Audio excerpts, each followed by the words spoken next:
This is Randy Stone. I cover the night beat for the Chicago Star. Stories start in many different ways. This one began with a crash on the highway and ended with a whole city fighting for its life. Night Beat, starring Frank Lovejoy as Randy Stone.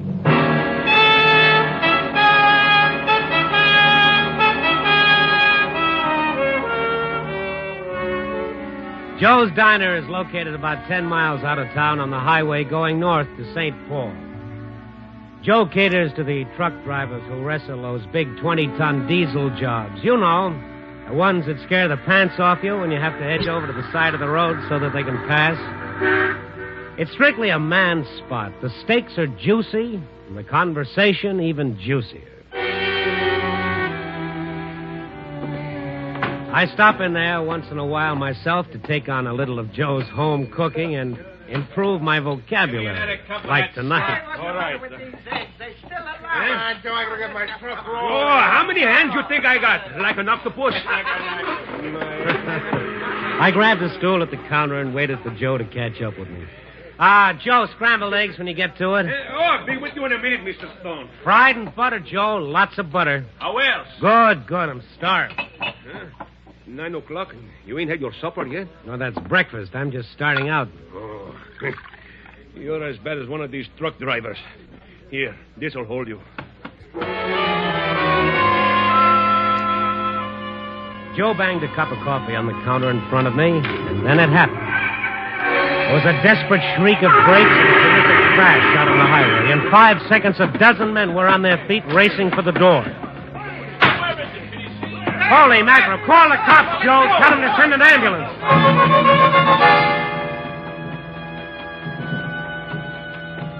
It was almost a quarter of a mile away, but long before I got there, I could make out the shape of a big semi-trailer truck, and jammed into its rear end a brand new sedan. We still had about 100 yards to go when the truck roared up and started pulling itself loose from the wrecked car. Get his license number, somebody! But the guy on the truck hadn't put his lights on, and he pulled away before anyone could get close enough. The sedan was there over on one side, and it was a mess.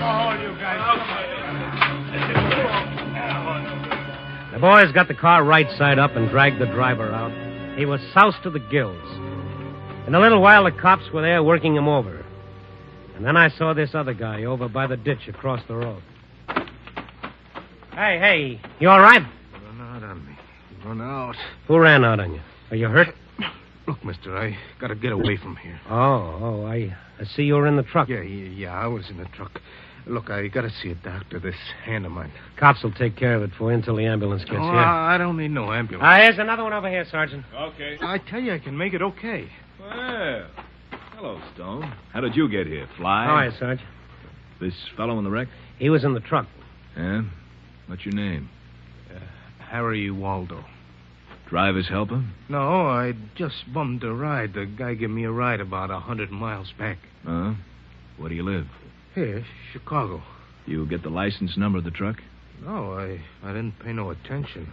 What was the driver's name, Waldo? Well, I didn't ask him. Well, who was he driving for? Was there a sign on the truck? No, it was dark when he picked me up. I didn't notice. What was he hauling? What should I know? I just bummed a ride. Say, who is this guy, officer? Do I have to answer his questions? It won't hurt any. Was it a refrigerated truck? No, it wasn't. Well, that's the first thing you seem sure of. How come? Well, it was kind of all beat up, and... Well, it just didn't seem like no icebox, that's all. This guy's trying to play hide-and-go-seek with you, Sergeant. That truck was a cooler, and he knows it. How come you're so sure? Ammonia gas. Can't you smell it? It's all over the place, including your overalls. Hose connection must have broken in the crack-up. Look, wise guy, whoever you are... Randy Stone, Chicago Star. This officer wasn't Come here. on. None of that now. Okay. I'm in the truck. There's a crash, and I get out to see what hit us. And while I'm on the ground, a truck driver pulls out on me. So what does that make me? A suspect in a murder case? Or just paperboy just looking for a story? Oh, sure. I'm always looking for a story. Brother, this sure has the makings of one. A fish story. The sergeant got a few more vital statistics on Harry Waldo and then let him go with the usual business about keeping in touch in case the police wanted him for further questioning. After the mob cleared, I went over the area again in the dark. There was nothing. In the ditch, I noticed a battered-up wooden box, the kind they ship butter in. There was nothing there. So I went back into Joe's and phoned the story into my paper. I told the city desk where I could be reached, and then I got busy on that much-delayed order of scrambled eggs. Oh, they're good, Joe. Hey, the others got cold. I made them fresh. Lots of butter, the way you like. Thanks, Joe. You know, I can't get over that truck running out on the crash. What do you want to do that for? Must have known it wasn't his fault. Well, who knows, Joe? Maybe he had a date. Yeah. Hello, Joe's Diner. Joe's talking. Yeah. Hold on. It's for you, Mr. Stone. Take it in the booth. Okay, thank you. Hello. Andy, this is Mac on the desk. Oh, well, that figures. On that crash story you phoned in, is that all you can give us? What else do you want? How about the truck? What was it hauling? Sorry, Mac. All I know is what I phoned in. Did you ask around? Well, of course I asked. Nobody knows. If you'd like to send out one of your better men for a follow-up... Funny stuff, Randy. Could the truck have been hauling butter? Butter? Why? Something came in on the wires this afternoon. I thought we could tie it in with the truck running out. Oh. I'll read it to you. It's Dateline, Emerson, Manitoba, Canada. This city, hard hit by recent floods, reports theft of 21 tons of contaminated butter, which was being removed from the Ajax Creamery for disposal. Contaminated? The condemned butter, bearing the trade name of Dandy D, had been submerged for 3 weeks in stagnant sewage water because of recent flood conditions. Health authorities have expressed fears the butter may become the cause of a widespread typhoid epidemic. Typhoid? You think there could be any connection, Randy? 20 tons of typhoid fever in Chicago? It makes sense, Randy. It's only a little over 900 miles from the border, 2 days by fast truck. And it's a cinch they'd have a tough time getting rid of it any closer. Randy, you still there? Yeah. I'm not feeling so good, but I'm here. What's the matter with you? Just feeling that I'm on the verge of a story, one that I can do without. I ran back out to the ditch where I'd seen the wooden box. It was there all right. My heart sank when I lit a match and read the words, "Number 1 Creamery Butter, Canada." Then I kicked the box over and saw a couple of greasy packages. There was some sort of a wrapping on them. When I read the words Dandy D, I began feeling bugs crawling down my throat. I went back to Joe's and got all the newspaper I could find and a pair of cotton gloves to boot. Then I picked up the box, put it in my car, and drove down to the Star. Mac's eyes popped through his glasses when he saw it. He got some Board of Health official out of bed and gave him the story over the phone. By the time we were through taking pictures, they had a crew of experts there to haul the stuff down to the lab for analysis. In the meantime, I helped Mac fix up a spread for the morning paper in the biggest, blackest type we had. Well, that make you feel any better, Randy? That sure does. That warning ought to make a suspect out of every pound of butter in town. Nobody could possibly buy the stuff now. They'll have to ditch it. Randy, there's over $10,000 worth of butter on that truck. Typhoid or no typhoid, those guys are going to try to sell it. But how can they? No trick to change the wrapper. There's only one way to stop them. Find the truck. Oh, yeah. I'll tell them that down at police headquarters. Yeah. Wait a minute. All right. Close that door. City desk. Yeah, Mac talking. Oh, you did? You sure? Yeah. Yeah, we'll do all we can. Yeah, thanks for calling. Who was it? On your way down to police headquarters, Randy, you can take a little time out to pray. That was the lab man from the Board of Health. Well, what was the verdict? That butter is crawling with pestilence and death. Typhoid? Pestilence and death. Those were his exact words.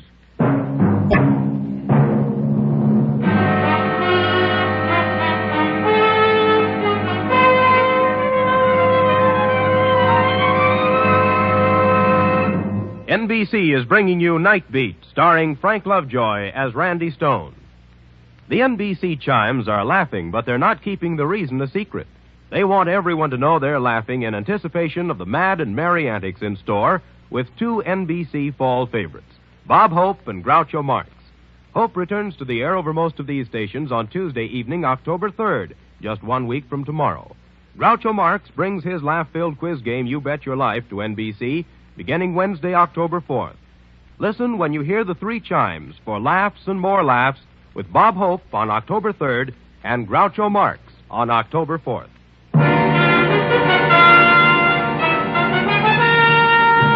And now back to Night Beat and Randy Stone. At first, the police treated the typhoid butter story like it was a circulation builder for the Star.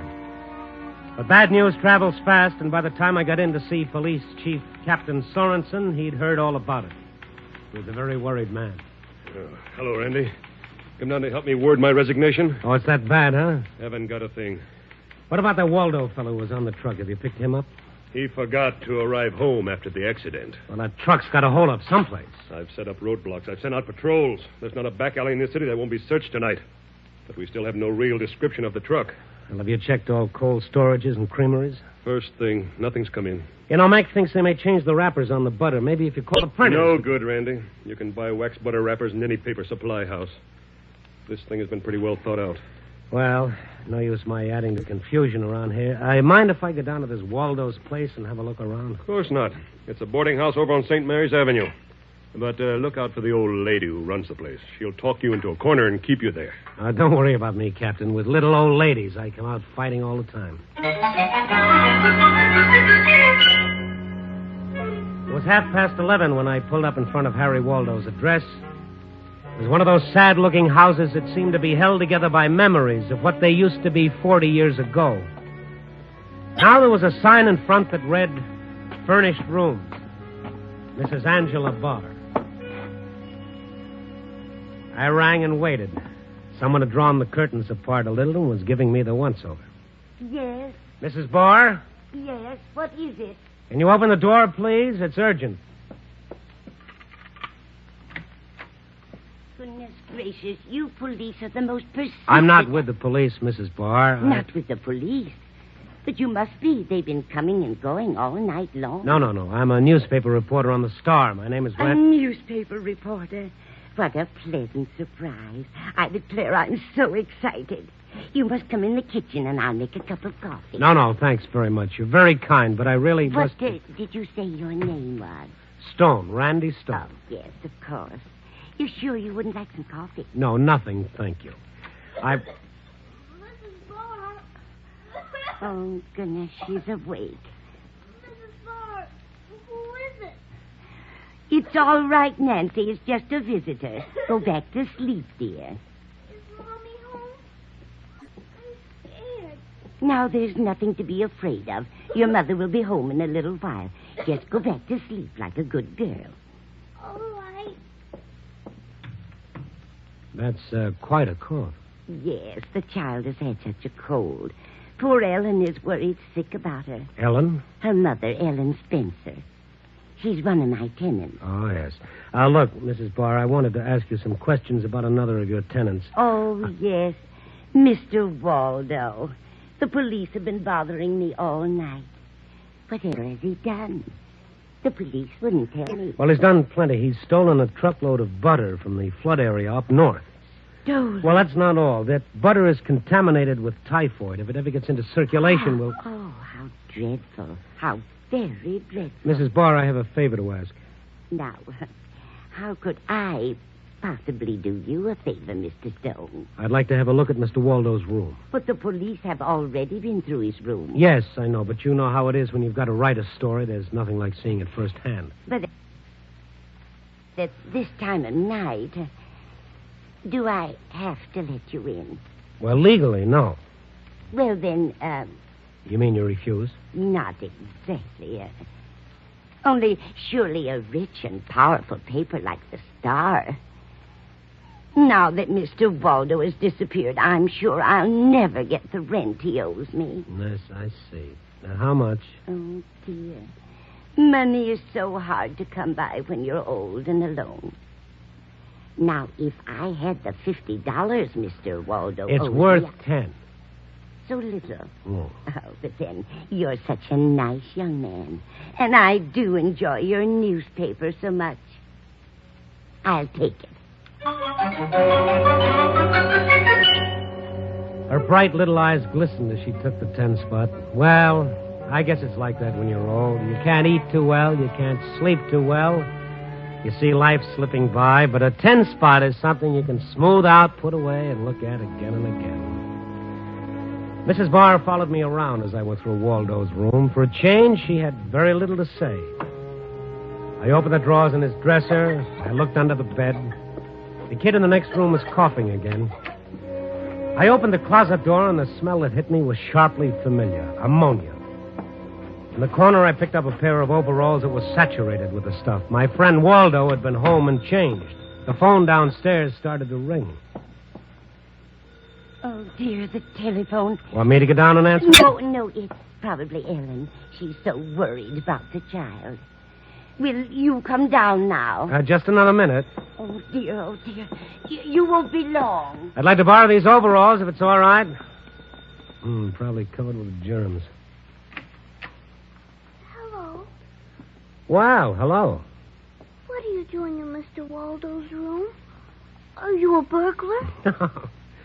No, of course not. I'm one of Mr. Waldo's friends. Then can you tell me when my Uncle Jim is coming back? He was going to bring me something from his trip. Well, that's nice. Where did Uncle Jim go? He went away with Mr. Waldo in the truck. But Mr. Waldo is back and not Uncle Jim. Oh, does he drive a truck, your Uncle Jim? He doesn't drive it. He owns it. And he gives me a ride in it, too. Mm-hmm. Your Uncle Jim live here? Oh, yes. Uncle Jim is my really real uncle.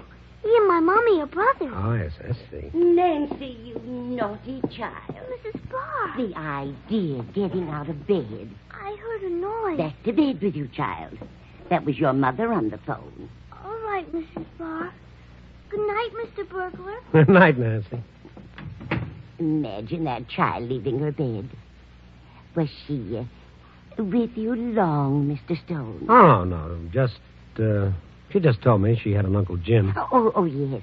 That's Ellen's brother. He's one of my other roomers. I understand he owns a truck. He's someplace in Ohio now, I believe.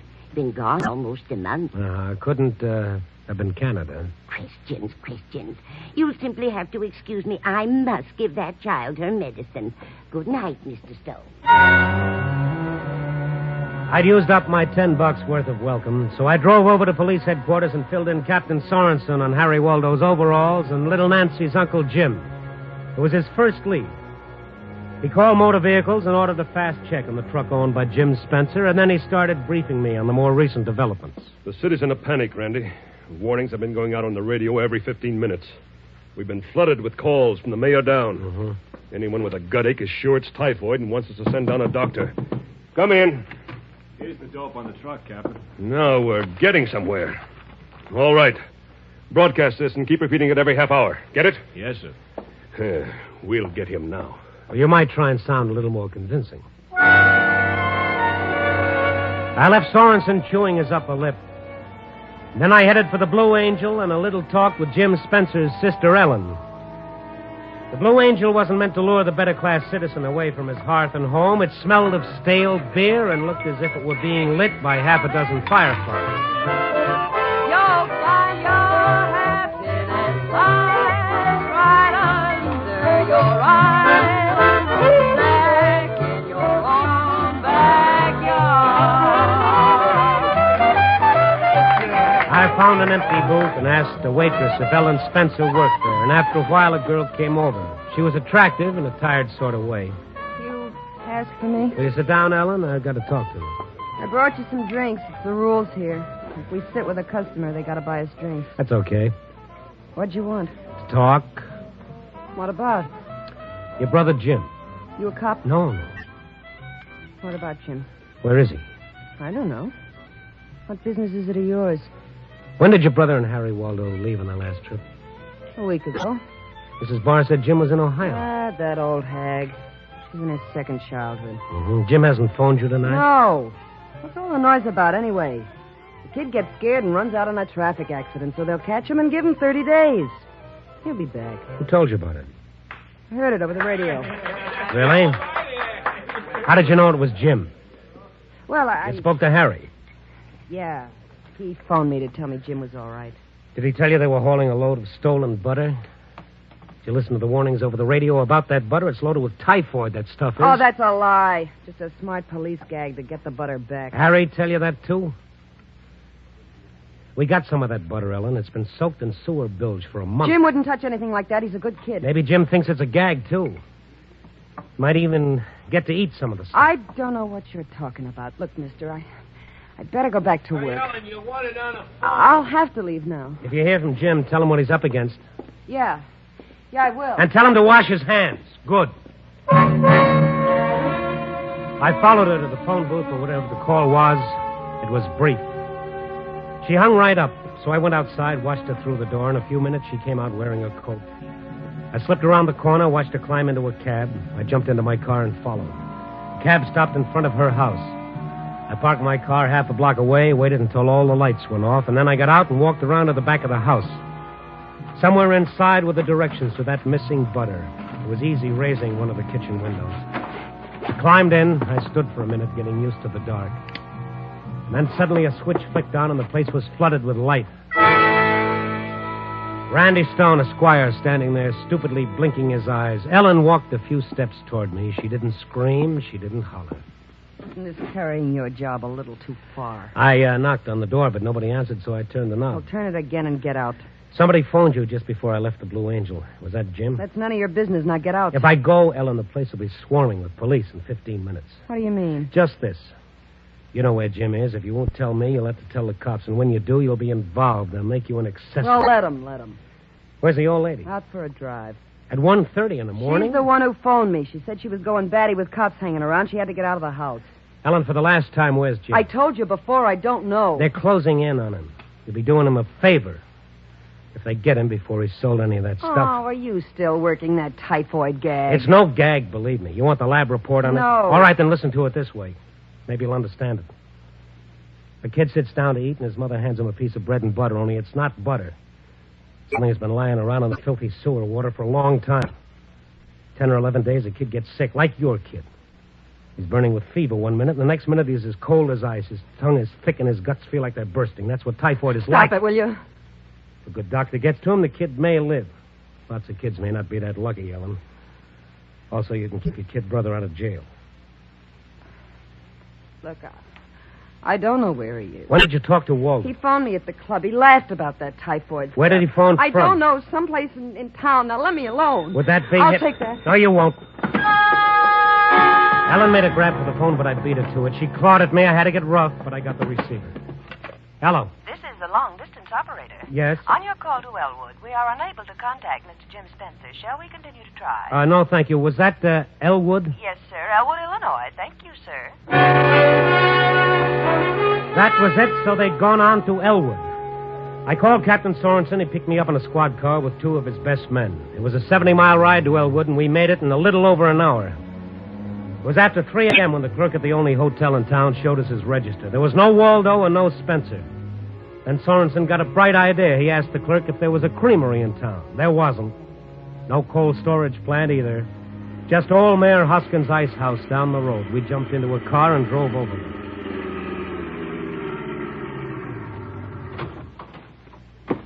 That's nothing but an old barn. Oh, there's a light around the back. Randy, you come with me. You two cut around the other side of the building. Right. Oh, there's the truck. You see it? Yeah. All right, give me a lift, Captain. I'll see if I can get a look in through the window.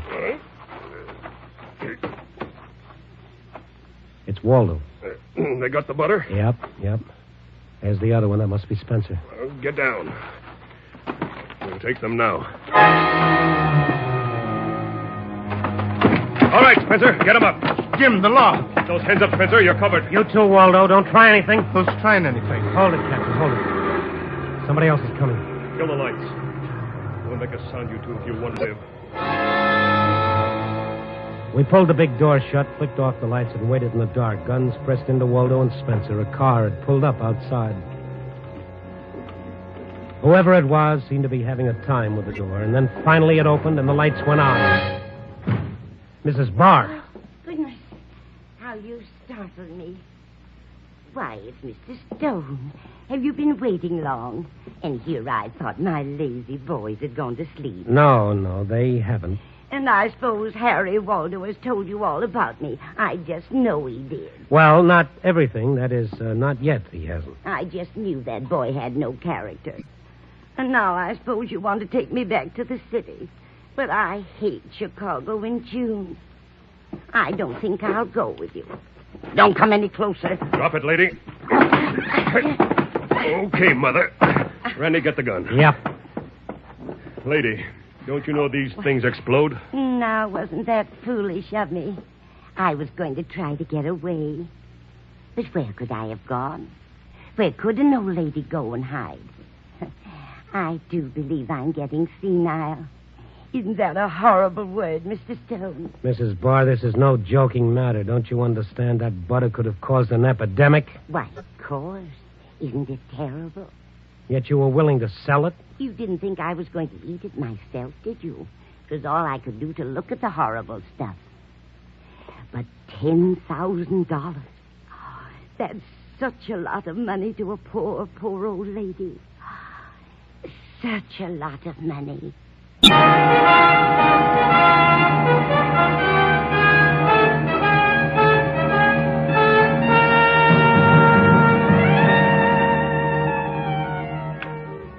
"10 a.m. and it's all buttoned up. Oh, brother, what a nightmare if a thing like that had ever happened. And all from ignorance and greed. What's that old wheeze about money being the root of all evil? Well, it's not just money. There's got to be a touch of insanity sprinkled in along with it. Like that poor old lady. Poor? When the cops ran a make on her, they uncovered a fascinating record of over 50 years of criminal history, not to mention a dozen bank accounts. Guess she didn't trust banks any too much. Such a sweet old doll. Well, at least I got to see the sun come up this morning while we were driving back, climbing up into the sky like a great big yellow ball of butter. Oh, no, what am I saying? Copy, boy.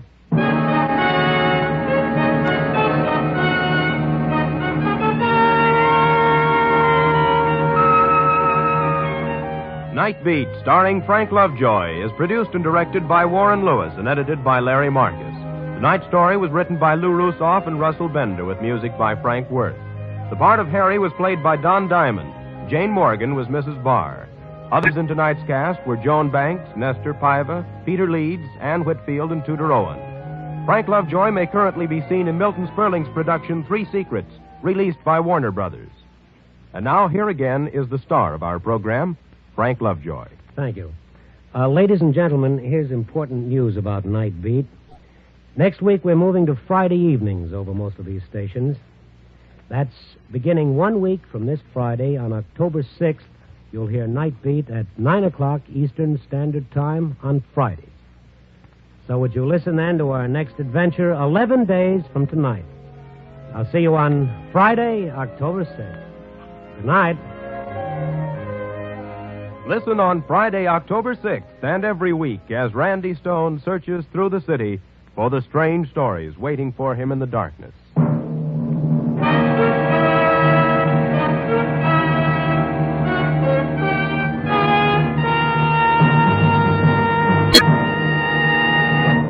Night Beat came to you from Hollywood.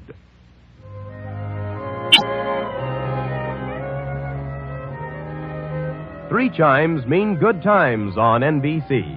Friday, October 6th means the return of Chester A. Riley, played by William Bendix, in the hilarious The Life of Riley. Mom, Babs, Junior, Digger Odell, and the entire cast will be on hand to join in the fun. Saturday, October 7th is the day when Dennis Day and Judy Canova will be back on the air. Make a listening date now.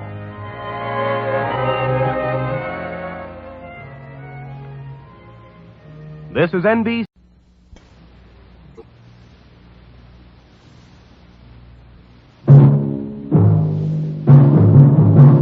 Night Beat.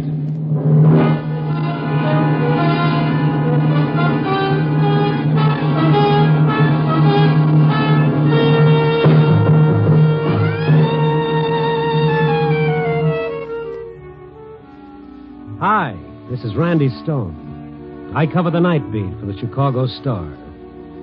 You know, stories start out in many different ways. Tonight's story started when I walked into a nice little guy's private world and it blew up right in my face.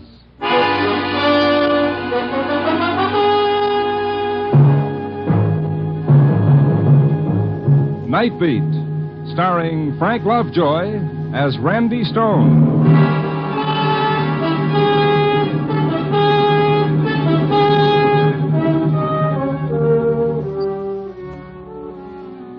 When the streetcars and the subways fill out their thousands of tired ones who scurry off into a million directions to find home, that's when my job begins. I start walking, looking for my story so that you can read about it in your morning newspaper and feel good because it didn't happen to you. Tonight I got my story fast. Just walking down Madison Street, west, away from the center of things.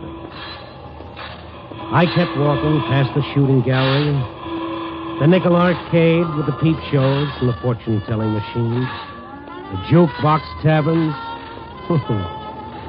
Madison Street, the quick route to happiness with the world's worst hangover. And then straight ahead of me was Pop Gordon's training gym. That's where the public pays 30 cents to watch fellas training to beat each other's brains out. You know, when I got inside, it looked like just one of those fights. And then I heard one voice over the others. It was a voice I knew. Somebody call the cops and get that punchy loon out of here. You yellow, stupid bums, how you laughed at me. What's the matter, Pop? Randy. Yeah. This crazy owl's gone clear off his rocker. Oh, that's Billy. Yeah. Somebody call the cops. Wait a second, Pop. He's all right. Sure. Listen to him. Kill you. Anybody lays a glove on me gets killed. You Only one place for a loon like that in a bug house. I'm going to get the cops and have this owl tied up. Oh, now, wait a minute, Pop. Let me talk to him. Randy, stay away from that lug. 5 of us couldn't hold him. He knows me. Randy, the guy's gone nuts. I tell you. Yellow, like I said, everybody's scared of getting the Hey, same Billy! Billy! What? Hi, Billy. How's it going? You coming in with me? No, sure. Make me a big man getting into the same ring with a champ. Well, that's me, champ. And you're a toe-bed bum. Well, that's a thumbnail description if I ever heard one. Admit it. The truth. A toe-bed bum. Admit it. I admit it, Billy. Yeah, but you don't mean it. You're laughing at me like the rest of them. You're laughing at me. Billy, I never laughed at you in my life. You're laughing. Well, I'll show you what happens to anybody who laughs at Billy the Kid.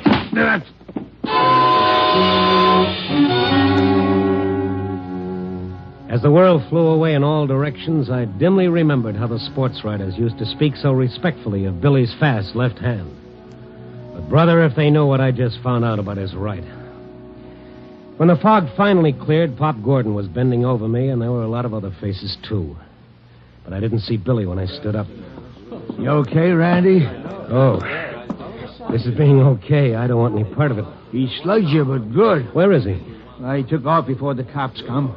Took off before anybody could grab him. I don't blame him. Yeah. I let that bum come in the gym and sit around. Everybody else pays 30 cents, but him, I let him free. What's he do, huh? What's he do? He busts loose, he blows his top. But why? What happened to Billy? Oh, I don't know. Tonight I catch him putting a bite on my customers. 2 bits here, a dime there. Billy was panhandling? Sure. Like I said, I didn't like it, so I tell him. And then what? I don't know. I'm over at the other side of the gym. I hear somebody laugh, and the next thing I know, the owl's swinging like a windmill. He's going to kill everybody just for being around. He ought to be tied up. Uh-huh, just like that, huh? Yeah, he ain't safe. What do you want, the Black Mariah to come around, cart him away like a load of rubbish? Yeah, but for his own good. Oh, Pop. Yeah. Remember when he was champ? He packed him in every club where he fought. He had $1 or $5 for anybody who held out a hand. So? What are you getting at? Well, now he's got no one, Pop, and now he's out in the cold. Yeah. Oh, I'll forget the cops. But we've still got to put him away. Well, all right, sure, but let's do it as painless as possible. I'll keep him with me tonight, and then tomorrow... You going after him? Yeah, which way to go? Straight up the streets, but watch out, Randy. He blows his lid. Yeah, I know, don't worry. I don't want any rematch. I'd like to know why he blew his lid in the first place, and my jaw in the second place. I'd known Billy a long time. A sweet, gentle guy who always seemed to be living in a world all of his own. A world that nobody else knew about, and cared less. And now he was in trouble. In his mood, he might hurt someone, or worse, he might get himself hurt. I must have walked for half an hour before I finally spotted him. He was standing on a corner. I stopped and watched him for a couple of minutes. I watched his hesitant and embarrassed panhandling. Then I walked over to him slowly. Hello, Billy. What? Oh, hiya, Randy, old pal, hiya. You want some company? Oh, sure. Good. Randy, where you been keeping yourself? I ain't seen you for a couple of weeks. You haven't seen me for a couple of weeks? Well, I thought maybe you'd forget an old pal, huh? No, you're not the kind of a fellow one forgets, champ. Mm-mm. Now, what was the trouble back at the gym? Gym? What gym? Pop Gordon's. Pop's place? Yeah. Well, let's go. I gotta help Pop. He's a good Joe, you know. He never charges me nothing. Wait a minute, hold it in a second, Billy. Hold it. Yeah? Weren't you at the gym tonight? Oh, no, not tonight. I've been here. And you didn't, massage my chin? You giving me a rib? Well, what you looking at me for like that, Randy? Forget it, Billy. You was just ribbing, huh? Oh, sure. I'm just kidding. Yeah, I like ribs. I'm not giving a hot foot, nothing like that. But funny ribs that don't hurt nobody. No, sure. Can I ask you a $64 question? Well, sure not. You can ask me anything, Randy, anything. I saw you a minute ago, Billy. What? I never seen you ask for a touch before. I ain't never gonna do it no more, but Randy, I got it tonight. I gotta get a few bucks. Maybe 15. I already got $2. Maybe. Why do you need $15? What? I gotta get a new suit. A new suit? What's so special about tonight, Billy? What, there's something I gotta do. I just gotta do it, Randy. I gotta have 15, but... Hey, them Scott. Hey! Is that you, Randy? Yeah? Oh, Sullivan! Yeah. Randy, don't let him pick me up for panhandling, please. No, I won't, Please Billy. Now, don't. you wait here. Wait here. I'll be right back. Yeah. That's Billy back there, isn't it? Yeah, that's right, Sullivan. Why? Heard you had a little trouble with him back at the gym. Maybe we ought to put him in the tank for the night, keep him out of trouble, huh? Look, Sullivan. He's going away tomorrow for a long time. Oh, like that, huh? Yeah, that's it. This is his last night out. Yeah, I see. Okay, good. That's the way I do it myself. I'll see you around, Randy, but keep an eye on him. Yeah, I'll watch him like a hawk. Thanks, Sullivan. So long.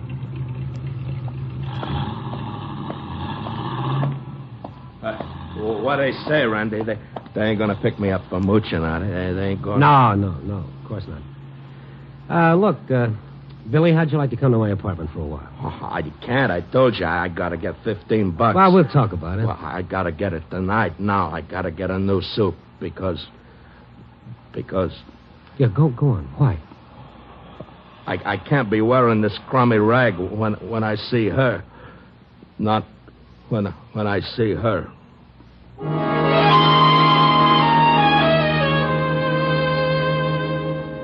I didn't know what he meant. But whatever had made him go crazy at the gym, whatever had made him hit me was tied in with her. Who she was, I didn't know, and I wasn't sure that he knew. I finally talked him into going to my place, and when we went in, I watched that slow, gentle smile come over his face. Hey, this place is A number 1. Yeah. Sit down, Billy. I ain't got much time. Just a couple of minutes. Yeah, okay. I'm awful tired, Randy. Seems like a lot of things has happened tonight, you know. I'm kind of tired. Sure. Want a drink, Billy? Oh, no. I never touch it, you know that. Yeah. And you never panhandled before. Well, I ain't gonna do that no more just tonight.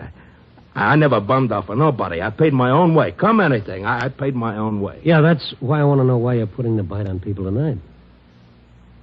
I ain't gonna tell you. You'll laugh. I won't laugh. You will.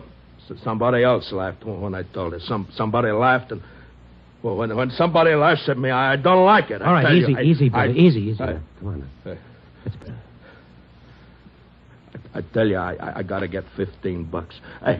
Hey, look at this. What's that, Billy? I cut it out of the paper today. I seen it. Hey, you take a look at it, huh? You read what it says. All right. Mrs. Walter Compton and her husband. Yeah? Yeah, go on. There's more. Prominent society leaders of New York will be in town tonight. They're staying at the lake shore and... I can't go there in this crummy rag. Well, why do you have to see her? What? Well, I gotta tell her something. It's getting late, Randy. I gotta get... I'll lend you the $15, Billy. You? Oh, no. No, I pay my own way. Well, pay it back whenever you get a job. No, I don't want any handouts. It's just a loan, Billy. It's a loan. What? Thanks, Randy. You're a champ. Now, tell me why you got to see her. You ain't gonna laugh? I can take anything but that, anything. I won't laugh, Billy. No, I guess you wouldn't. Okay. You remember once I was champ? Huh? Oh, everybody knows you were champ. Now, what about her, Mrs. Compton? Yeah. Well, it's one night after a fight, see? I ain't champ yet, but I'm punching right up to the top, see? Okay, but this one fight, she ain't there, so I go to see her at her place. She's there. And so when Who's that? It's me, Billy. Where are you? Be out in a minute. Sure. Hey, I win tonight. I said I win tonight, Edna. Yeah, I heard on the radio. Well? Well, what? It don't mean a thing? Sure. Means a lot, I guess. You guess. A kid for $1 who's going to marry the next middleweight champ, you sure take things like a lump of ice. Yeah. Edna, anything wrong? No. Oh, there is. Okay, something's wrong. Have it your way. You wasn't at the fight tonight, baby. I looked for you. It took me 3-4 rounds to get going because I didn't see you. You won. Oh, kid, look at me. Sure. The eye got torn open again, huh? Oh, that's nothing. Collodion fixed it. Collodion fixes everything, huh? Get cut up, use collodion. That's nice. That puts you all together again. How long do you think you'll stay together? What's eating on you, honey? The last 2-3 weeks. The last 2-3 weeks. The last 2-3 years. Yeah, that's right. I hate it. You hate what? Oh, shut up. Oh, kid, what's wrong? You and me. I don't get it. The only thing you do get is a measly few bucks for getting your head knocked off. Oh, I'm a fighter, So you're honey. a fighter. All right, fight. But count me out. Oh, now, wait a minute. I've been waiting. I've been waiting for him to carry you home. Me? Me? It can't happen, huh? Well, all of a sudden you start blowing your top. It's not all of a sudden. You said it. You said there was something wrong for the last 2-3 years. Okay, spill it. I'm through, Billy. Washed up. Finished. What? You and me. Done. Since when? Since right now. Oh, baby, it's just the eye. You see me this way and you... The eye. Don't laugh at me, Edna. Don't laugh at me. I take anything but being laughed at. It is a laugh. Oh, now listen, You listen. honey. I don't care if you get punched all over the state. I don't care if you get your brains rattled so hard. It's Edna. me I care about from now on. Okay. So I'll be champ. So you'll get your fur coats. Not from you. Not from a guy who's beginning to look like a punching bag instead of a man. Look at me. Take a good look. I am. Yeah, I am. I got looks. I got class. I can do all right. I still don't get it. All right, I'll lay it on the line for you. Want me to? Go ahead. I'm not going to tie myself to a punchy character. I'm not going to have to walk in nice places with a guy whose face is... Well, look at her. Go on, take a look in the mirror. You see what I mean? You want me to quit? I don't care if you do or not, because it's too late, Billy. It's too late. Edna, you shouldn't say things. Please, Edna, don't.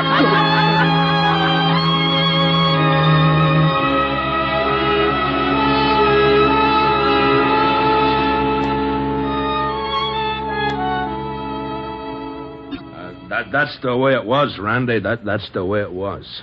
Yeah, I see. Look, Billy, you don't want to go and see her after that? I tell you, Randy, I gotta see her. There's something I gotta tell her, and it's gotta be tonight because tomorrow she'll be gone. Billy, How do you know that she'll... Well, that she'll see you? Oh, I know, because there's something I ain't told you. There's something I ain't never gonna tell nobody. And, Randy, please, don't try to stop me. Please don't let nobody try to stop me, because if they do, I'll kill them.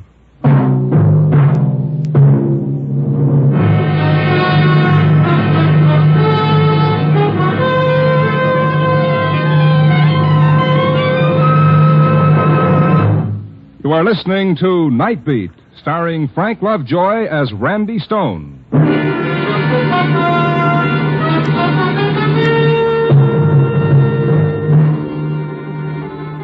Billy said he'd kill anybody who tried to stop him from seeing Mrs. Walter Compton. I looked at his scarred face and into his eyes. A wild fever you see in the eyes of a dog everyone says is mad but only wants a drink of water. And then... I guess I shouldn't have said that, Randy. Well, let's forget it for a minute, Billy. Now tell me, why do you want to see her? You don't understand dames, huh?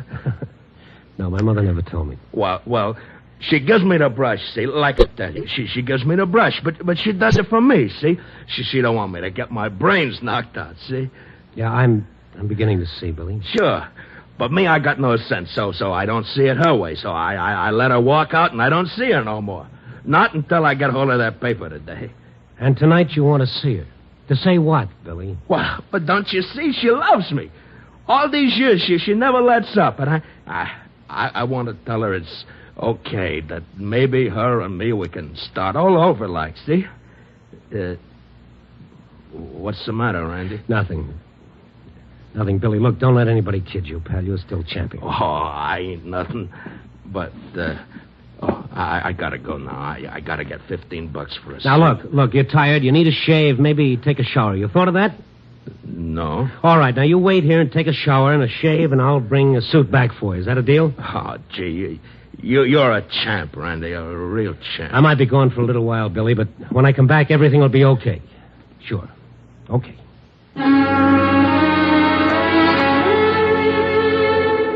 There was only one thing for me to do, go and see Mrs. Walter Compton.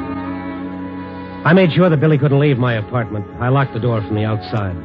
I didn't want him picked up before he had the chance to see her. To see the woman around whom he'd built a whole world of fantasy in which he'd lived for so many years. I didn't want that world to come down around his ears. My newspaper pass got me in to see Mrs. Walter Compton in her suite at the lakeshore. You're Mr. Stone? Yes, I am, Mrs. Compton. You're from the newspaper. Well, I'm not on newspaper business, Mrs. Compton. Not tonight. This is more personal. Really? Well, what can I, Do for me? Nothing. Then please get to the point, Mr. Stone. My husband will be here shortly with guests. How soon? An hour. Why? Well, because it concerns someone you used to know. Really? Who? Billy Candell. Billy Candell? Yes, he was better known as Billy the Kid, once middleweight champion of the world. Oh, I'd forgotten. And I was glad to. Mrs. Compton, he's coming here tonight to see you. What? He's coming? How stupid can you get? Well, for a lot of people, it's not hard to be stupid or heartless. Yours must be a rather sentimental column, Mr. Stone. Yes, it's about people. You'd better go. Look, please see, Billy, what can you lose? It's out of the question. Listen, all he wants is to tell you something. He wants to tell you that he knows that you still love him. What?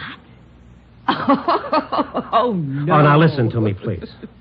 Now, tomorrow he's going to... Well, he's going where he can rest. He's sick, Mrs. Compton. He's desperately sick. Let's not be so polite. The word is punch-drunk, I believe. You want me to see a lunatic? No, he's not. And I'll be here when he comes. We'll keep it between us three. Do you know what you're asking? Yes, I'm asking you to give a guy a few minutes of his world. Make it real for him. Tell him anything. Tell him you still love him. Then he'll go away. After tomorrow, you'll never see him or hear from him again. You're asking me to receive that thing and to bring him into this hotel where everyone can see him? Do you know what that means? Well, to him, yes. I'm talking about myself. Myself, Mr. Stone. Yes, I'd like to get off that subject for a moment. It's the only subject that matters. If you don't see him, he'll crack up all the way. That happened long ago. Good evening, Mr. Stone. 3 minutes of your time. I said no. Did you hear, Mr. Stone? I said no. Okay, lady, I'm going. Thank you for everything. It's been lovely. You needn't be sarcastic, Mr. Stone. Oh, needn't I be? Look, Queenie, I got a little spot announcement for you. Billy owes you a vote of thanks. You'll never know it, but you gave him the biggest break of his life when you walked out on him years ago. Oh, really? Yes, positively. Tonight you're giving him even a bigger break. Tell me about it, Mr. Stone. Yes, I'll tell you. The only thing that poor guy's got left is his memory of a girl named Edna. Any resemblance between that memory and you was strictly coincidental. Goodbye.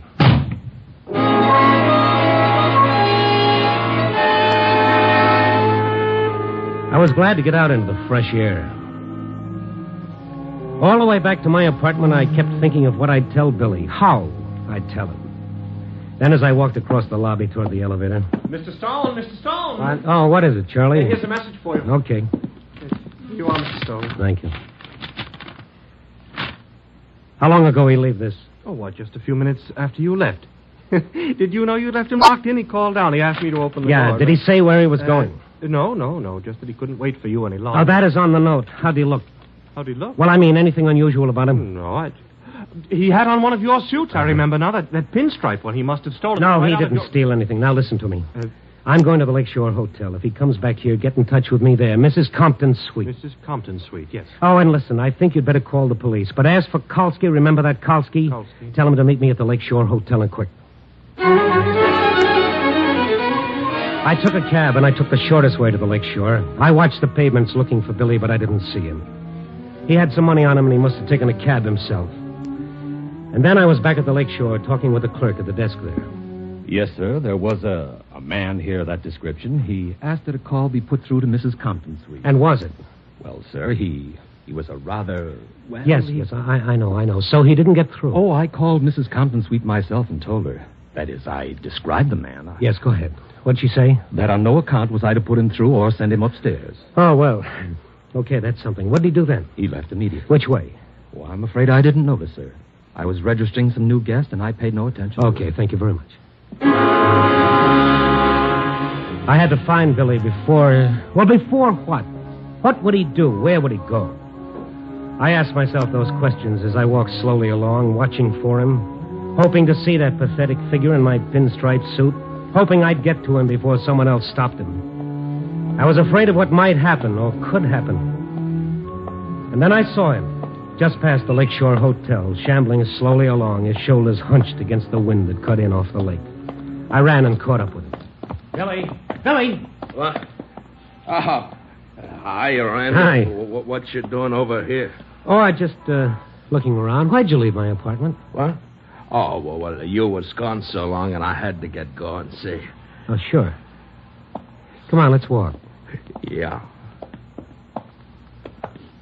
Hey, I borrowed one of your suits. It's a real champ suit, all right. You mind, huh? No, Billy, none at all. Did you see her? Oh, sure. What? You did? I see her. Billy, they wouldn't let you go up, remember? Oh, yeah, but I went up the back. The back, Billy. Now look at me. Are you sure? Oh, sure. And she still loves me, Randy. I said everything was okay. She's crazy about me like she always was. What did she tell you? Well, she didn't want to talk to me. You know how she is. But then I told her I love her, and she loves me. Yeah? Billy? I'm tired, Randy. Lots of things happened tonight. Lots of things. Yeah, I know. What do you say we go someplace for coffee? Yeah, I'd like that. I'm awful tired. And when I get real rested good, I'll go back to see her. Her and me, we'll start over again. Hey, this is where she lives, you know. Yeah. Look, I gotta see her once more, Randy. Maybe she'll talk to me this time, huh? Not tonight anymore, Billy. But I want her to talk to me. Well, why don't you? Yeah, she will. She loves me. Billy, now listen to me. You let me go up there first. I'll talk to her and fix everything, okay? Well, tell her not to act like a kid. Tell her to talk to me. Yes, sure. I'll tell her, but you must put... Hey, Stone? Yes, Kolsky? You put in a call for us? Oh, yes, I did. It's okay now. I found him. What you call the cops for, Randy? Oh, Kolsky's not a cop. He's a pal of yours. Huh? He thinks you're the greatest fighter that ever lived. He always wanted to talk to you about your big fight. Oh, sure. But we're busy now. I'll talk to you about it later, Kolsky. I gotta see somebody. Billy, I promised you I'd see her, remember? You're gonna tell her I'll be waiting? Sure. Now, you just stay with Kolsky here. Tell him about the night you won the belt. Anything the matter, Stone? No. Just keep him here. I'll answer questions later. Now, Billy. Yeah? Promise me you'll stay right here. You won't stay long, huh? Just tell her she loves me and I want her to talk to me. Sure, I will. Okay, now you wait here.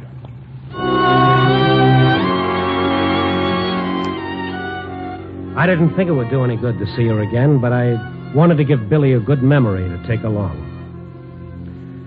I saw her all right, but she didn't talk to me either. I went back downstairs and out to the street. I hadn't been gone more than 5 minutes, but they were the longest 5 minutes of my life. Brother, I was beat. Hey, Rhonda, you see her, huh? You see her? Yeah, I saw her, Billy. What did she say? You tell me what she said, huh? Well, I told her. Hey, Stone, how long does this go on? This is a prowl car, not a bus. Yeah, we're coming along with you. What's the idea? Get in the back, Billy. Yeah. I'm kind of tired. I'd kind of like to ride to your place, Randy. Sure. Take us to the precinct, Colton. Listen, Randy, did you see his girl? Yes, I saw her, but she didn't talk to me either. I guess she laughed once too often. She's dead. Huh? All right, now just take it easy, Skalski. The poor guy doesn't even know that he killed her.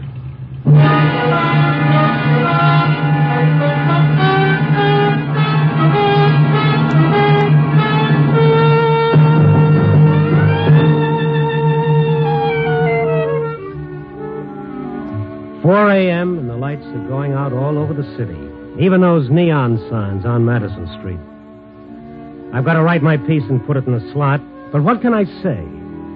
The story of a one-sided love? Well, if that's what love does to you, I'll stick to Pinochle. It's a funny thing about love, isn't it? Let someone get up and talk about hate, and he's hailed as a new leader. Let him speak of love, and he's ridiculed, he's spat upon, and even nailed to a cross. Love is the greatest thing, the oldest yet the latest thing. Yeah. Copy, boy.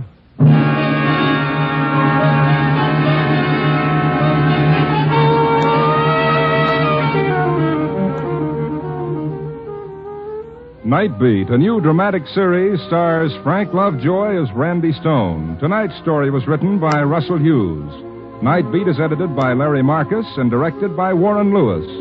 Music by Frank Worth. The part of the prize fighter was played by Bill Conrad. Others in tonight's cast were Lorene Tuttle, Bill Lally, Larry Dobkin, and Leo Cleary. Frank Lovejoy will next be seen in Milton Sperling's production Rock Bottom, released by Warner Brothers.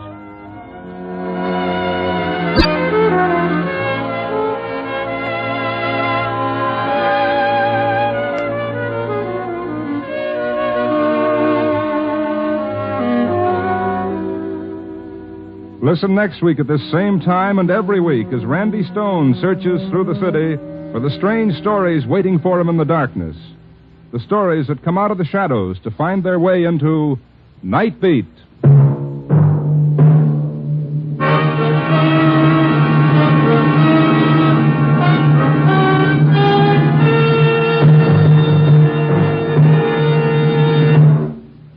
There's another great action-packed program you'll enjoy listening to on NBC every Sunday. It's Christopher London with Glenn Ford in the title role. Christopher London was created especially for radio by the world's most widely read mystery writer, Earl Stanley Gardner. You'll truly enjoy this fast-moving mystery adventure series when you tune to NBC next Sunday on most of these same NBC stations. Stay tuned for Brian Donlevy and Dangerous Assignment on NBC. Night Beat.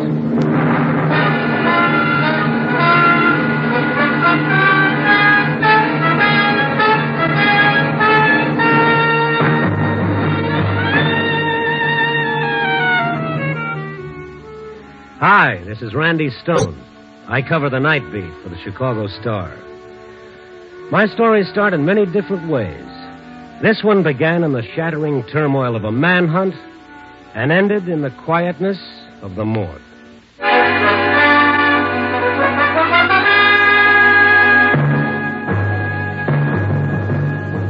Night Beat, starring Frank Lovejoy as Randy Stone.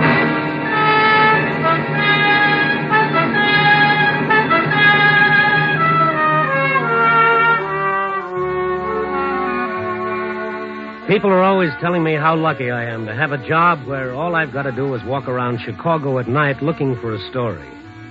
It's a dandy little job, sure.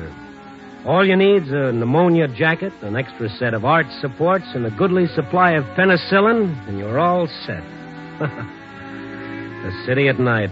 Fascinating. That old nose for news, frozen stiff and ready to fall off.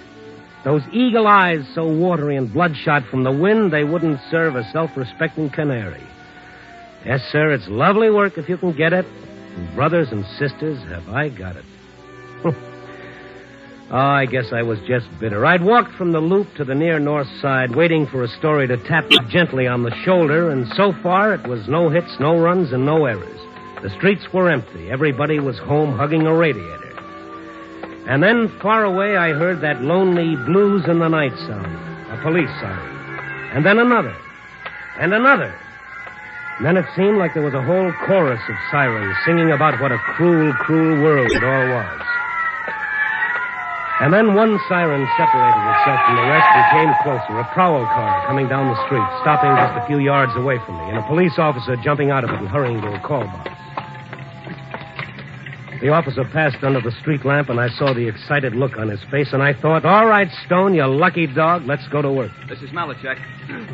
Yeah, okay, we're on our way over there right now. Right. Officer, just a second. What do you want, mister? What's up? Sounds like every squad car in the city's on the loose. Look, I got no time, mister. Read it in the papers tomorrow. Oh, I never touch the stuff. Look, the name is Stone, Chicago Star. Oh, reporter? Well, mildly, that's a general call, isn't it? I got no time to stand here, Gavin. I'll give it to you fast. Gig Sanders busted loose. Sanders? Great. When and how? Read it in your paper, Stone. All right, Crossan, let's move. They got him trapped.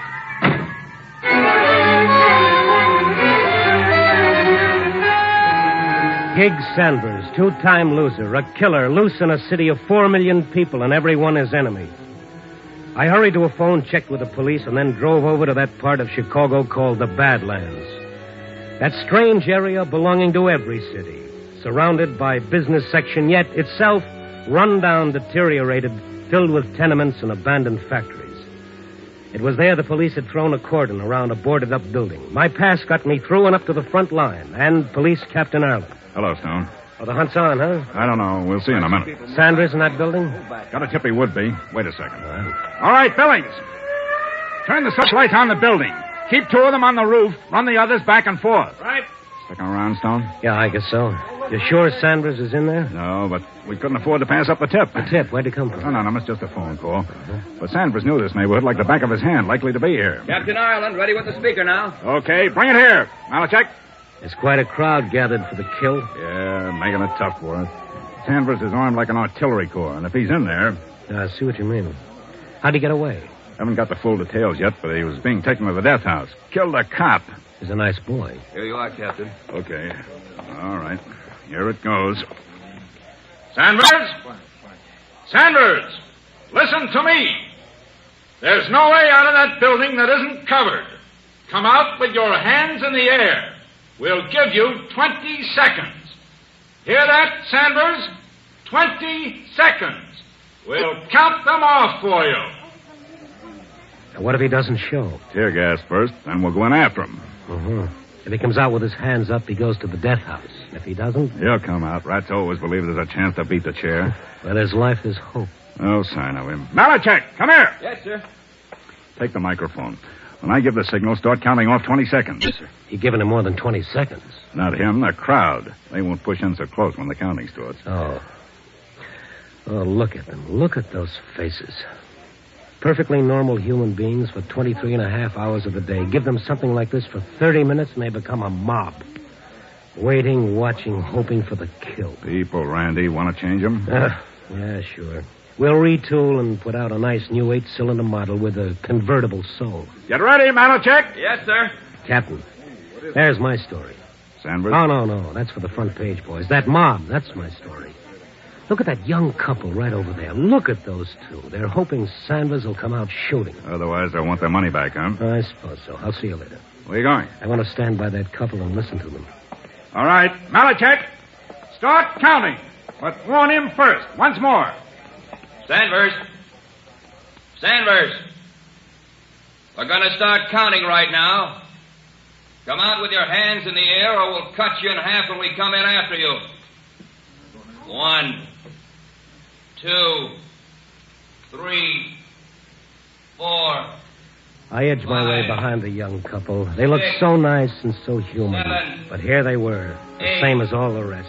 9. Go back just a little over 1,000 years, put on a toga, and take a seat in the Colosseum at Rome. Have a great day watching the gladiators butcher each other. Cheer for the lions, or, if you prefer people, cheer for the slave to kill the lion. 17. Makes no difference. It's all the same holiday. Somebody gets killed. 20. And then it started. Let him have it!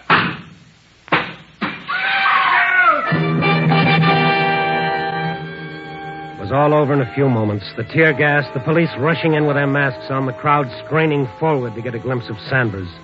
But there was no Sanders when the police came up. Nobody in there, Captain Ireland. He must have been. No, sir, not a soul. We've covered every inch. I watched the crowd, and strangely enough, there was relief on their faces, and even a little shame that they'd hoped for the kill. But the young couple in front of me. He wasn't there, Ken. He wasn't there. I know. Come on. Let's get out of here quick. Ken, I'm sick. Evie, hold on to me. Let us through, please. Let us through. Yeah, here, this way. Come on. Will you clear the way, please? She's sick, mister. Maybe it's a natural reaction to disappointment. Huh? Nothing. Come on.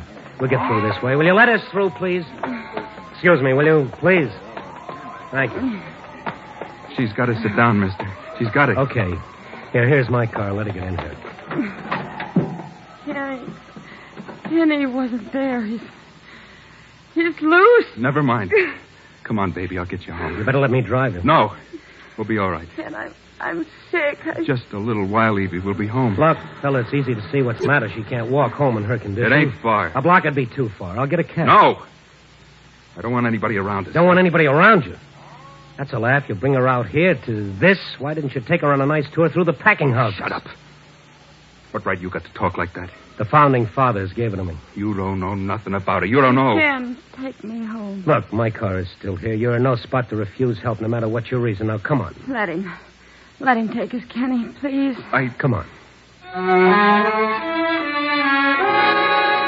They lived very close. It didn't take over 3 minutes to get to their tenement building. I wanted to take her to a hospital, but she refused.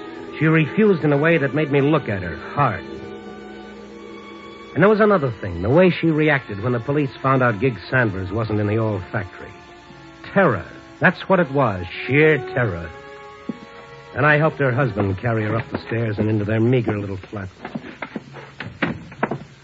On the couch, mister. Yes. Okay. There. Now, have you got a phone? What for? Call a doctor. We ain't got a phone. But there's a drugstore. No, Ken. But, baby... We gotta get out. We ain't got time for a doctor now. Just let me rest. You're in no gotta condition to refuse a doctor. I'm all right now. Yeah, sure. It ain't gonna be for 3 weeks. That's what the doctor 3 said. weeks, and you drag her out to that great exhibition? Why didn't she... Shut up. I told you before you didn't know nothing about it. Mind your own business and leave us alone. What are you looking like that for?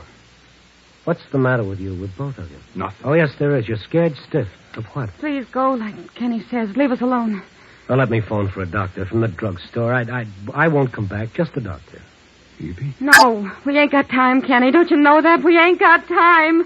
He's loose, Ken. He's loose. Evie, baby, don't. You're talking about Gig Sanders, aren't you? Why? Why are you afraid of him? Do you know him?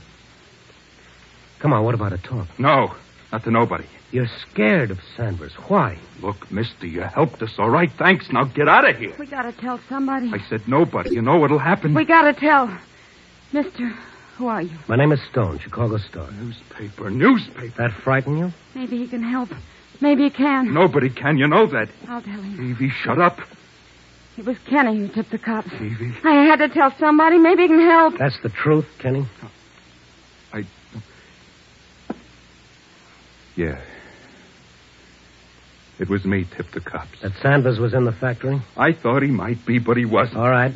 Now tell me something else. How do you know so much about it?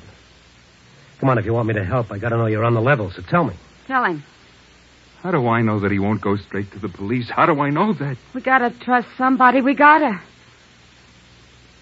Can we trust anybody? Well, try it and see. Him and me in the same gang once. I did time, but I got out before he did. I went straight because... Go ahead. It was for me. Oh. All right, now, how about the tip to the police? There'll be a reward, you know. Sanders is big time. I didn't do it for no reward. Okay, I'm sorry. Mr. Stone, help us. How? How can I help? By getting out now and keeping your trap shut about And that'll me. help? No, you'll be back where you started. Your wife knows that, or she wouldn't have asked me to help. Gig will come after us. How would he know that you gave the information to the police? He'll guess. We used that factory plenty of times for a hideout. Nobody else knew how to get in. There's a cellar way. All right. Let me ask you another question, Kenny. What? Why did you tip the police? Gig hates me. Why? Kenny married me while Gig was still in the pen. Oh, you were his girl. No, I never was. I never was his girl at all. I was like everything else Gig liked. Everything was his, no matter who it belonged to. To him, a girl was like anything else. His gun, his clothes. Anytime Gig Sanders wanted something, it was his. I never loved him. I told him, but he just laughed like what I felt didn't mean nothing. I see. And now? Now he's loose. He hates me because of Evie, and he's going to know I tipped the coppers. Mr. Stone, if it's the last thing he does, he's going to get us, Evie and me.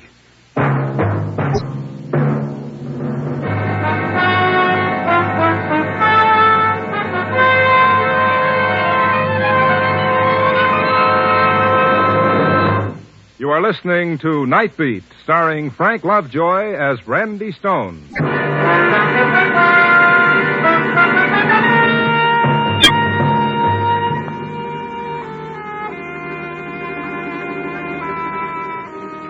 Those kids were scared, plenty scared. I asked them the only question that made sense, and I got my answer. Go to the police? Sure. A guy who serves time goes to the cops. He tells them he gave them a bum steer.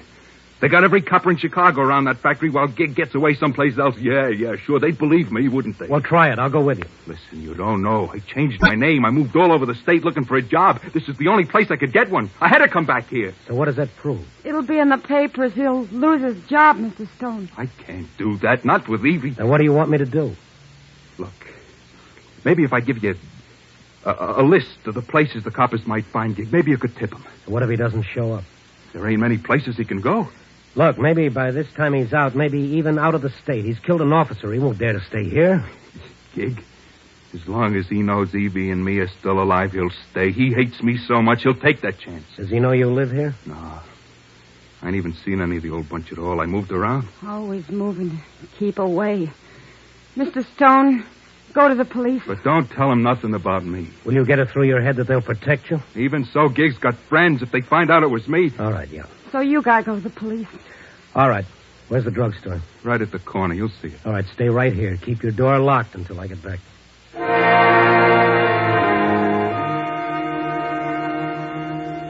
It was a short 2 minutes to the corner drugstore. I put in my call and started back to the flat.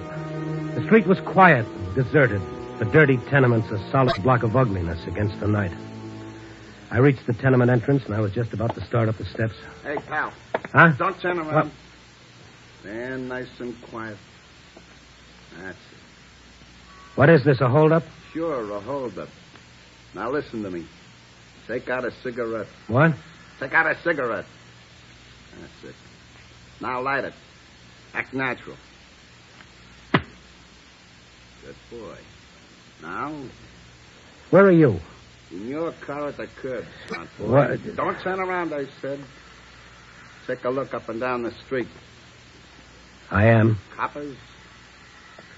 No. Okay. Now come here to the car.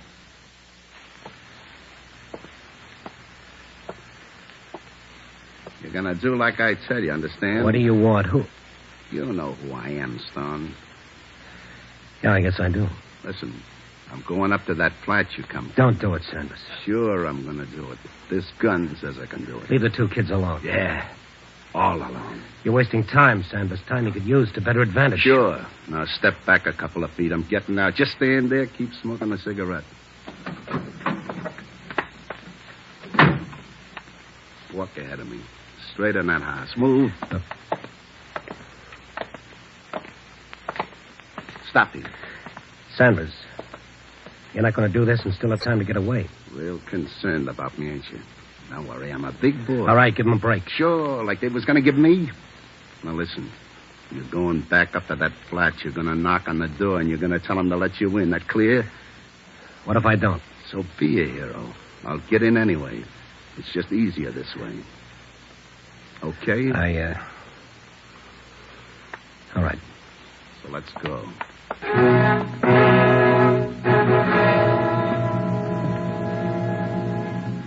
The slow walk up the stairs was a nightmare. I walked down the hall toward the flat where those two kids waited behind a door that they thought would keep the terror and death away from them. And then? Knock. Who is it? Answer. Sanders, please don't do it. You can answer him. Who is it? Answer. It's Stone, Kenny, but I...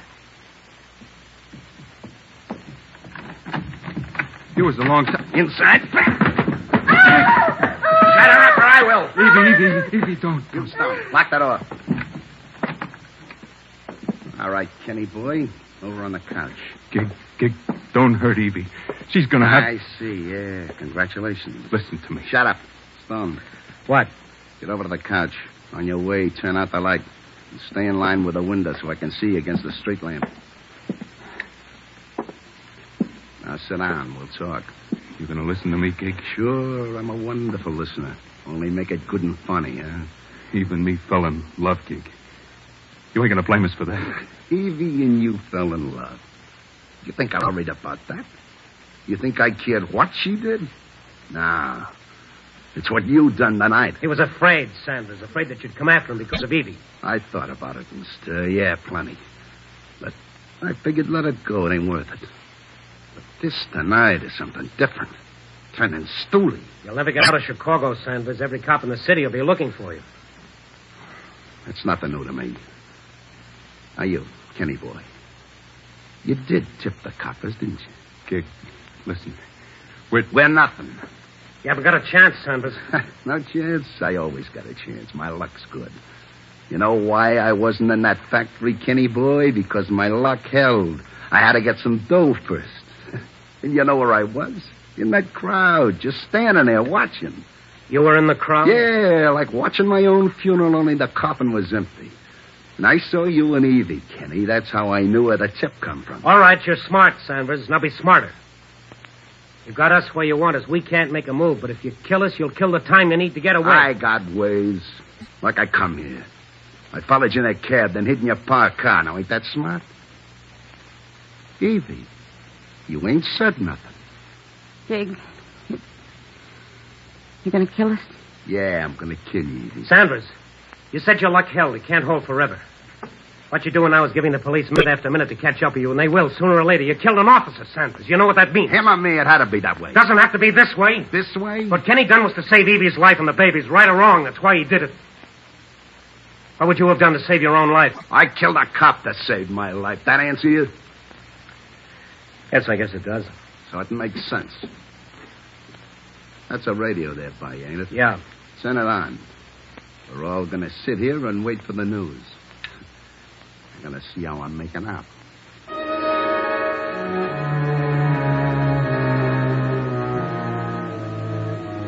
We sat in the semi-darkness of the room. The only light came from the window that faced the street. Then the 11 o'clock news broadcast came on. The meeting tomorrow will tell us more. Tonight in Chicago, the city's manhunt goes on for Gig Sanders, convicted and sentenced killer. Acting on an anonymous tip, the police surrounded the old Phillips factory, but Sanders had not been there or had escaped before the cordon could be drawn tightly. Meanwhile, rewards totaling $2,800 have been offered. Shut it up. $2,800. A real nice nest egg, huh, Kenny boy? It wasn't any reward. There is now. Sanders, What do you want, Stone? you said you were smart. So, what are you getting at? Maybe you forgot one thing. Yeah? You came here in a cab. So? Did the driver get a look at your face? Don't give me that. The cops would be here long before now. Oh, no, Sanders. Only about a half hour has gone by since they tried for you in the factory. Figure it out. By the time the cab driver reports, by the time the police check... Shut up. You're wasting time. You got half a chance if you take it. Yeah.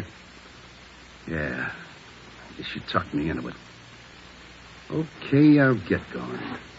Gig. No. Please. No. Gig, not Evie, not the baby. Baby? Evie? I could have been rotting in that factory by now. What satisfaction do you get from this, Sanders? Satisfaction? Everything in the world. You were friends. Yeah, friends. Did you tell him how good friends we were, Kenny? Did you tell him how we played in the same dirty, stinking streets? How we ate the same slop in the orphan asylum? Did you tell him all that? Gig. Yeah, Evie, did you tell him how I was always the one to get Kenny out of jams when we were kids? They tell you that, Stone? No, but you're thinking of it. Remember it. I am. Oh, I am. All Kenny wanted was a decent life. Even if it cost mine, huh? He wanted to live for his wife and their baby. And I want to live. For what? You shouldn't have said that, Stone. I didn't have nothing against you till you said that. I was going to death house when I busted loose. I figured a million ways to get away, and I took the chance when it come. I killed a cop. And I know what happens to a cop killer. I know. Ah, they're coming. I guess you were right about that cabbie. The minute the cop will all be set up and ready to get me. Yeah, but I killed the cop. That's how bad I wanted to live. But nobody wants me to. Nobody, you hear? Nobody. Listen, Sanders. You listen. A couple of weeks ago, there was a leopard loose. You know what the people said? You know, Stone? Yes, I know. They felt sorry for the leopard. That's right. Everybody wanted that leopard taken alive. Nobody wanted it killed but me. I'm a human being, and they want to see me cut to pieces. Maybe because that's all the difference in the world between you and that animal. Is there? You're going to tell me the leopard would know better if he killed to get away? Well, I don't. No, because that's the way I learned to live. Because you didn't want any other way, Sanders. Because it was the easiest way. You grew up in a gutter. You never wanted to get out of it. Other men did. I ain't other than a Gig Sanders. Gig Sanders. Gig, they're all around. You ain't got a chance. Yeah, and that's dandy for you. Just what you want. No, Gig, no. I swear it ain't. You swear. Now, you listen. I'm going out, yeah. But not with my hands up. And I ain't gonna die alone. Sanders, don't. Do one last decent thing. Let these kids alone. Gig, listen. I'll go with you. Kenny, no. Gig, I'll go with you. It'll be you and me again like it always was. I'll help you get away. We can do it together, Gig. We always used to, me and you, remember? You're crazy, Kenny. If they think you're going out with him, you won't have a chance. They'll cut you down with him. You won't. Kenny, stay here. I gotta do it, Evie. You gotta see that. I have to do it. Gig, you want to kill me, all right. I'll be dead if that's what you want, but I'm going out with you. I got a gun. Kenny, put it down. Don't. So you got a gun. You got a gun. All right, shoot me. Why don't you shoot me? I could have. Any time we were sitting here. But you didn't. You was always soft, Kenny boy. You see, Stone, that's the difference between him and me. Then shoot me. Go ahead, kill me now. But even if you don't, I'm going out with you, Gig. Kenny, you're not talking sense. Sanders, we know you're in there. Sanders, this is Captain Ireland. Listen to me. Sanders. I'm listening, copper. Sanders, there are innocent people in that building. We'll give them time to clear. If you've got any human decency left in you, wait before you do anything. But I warn you, Sanders, come out with your hands in the air. What are you going to do? You know what I'm going to do? Coppers! Coppers, I'm coming out! Right out the front door. Tell everybody else to stay in. Tell them. All right, Sanders, but with your hands up. Now listen, people. Stay in your rooms, lie down on the floor, and stay away from windows and doors. I'm coming, coppers. They'll kill you, Gig. Sanders, go out with your hands in the air. Oh, sure. Now, Evie, Kenny. Gig. Sanders. can. Do it and get it over with. Kenny, boy, get where I can see your face. Think what you're doing, Sanford. Shut up, son. And the light by the window, Kenny. Now, let me look at you. You said you'd go out with me. Yeah. Kenny, don't lie to me now. Don't lie now. I'll go with you, Gig. Swear it's the truth, Kenny. Swear it's the truth. I don't have to swear it, Gig. You're looking at me.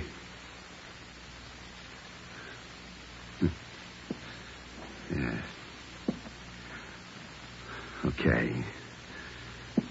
I'm going out alone. And what about Kenny, Evie? They can rot in this stinking world. They can rot. Not me. I'm going out.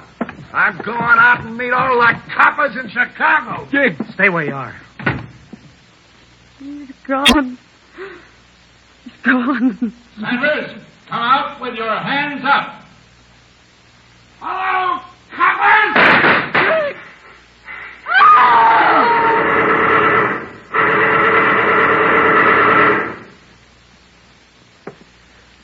Well, there's $2,800 lying down there, Kenny. You better go down and pick it up. I don't want it. You had all the chance in the world. Why didn't you kill him? I couldn't. Gig Sanders was my brother.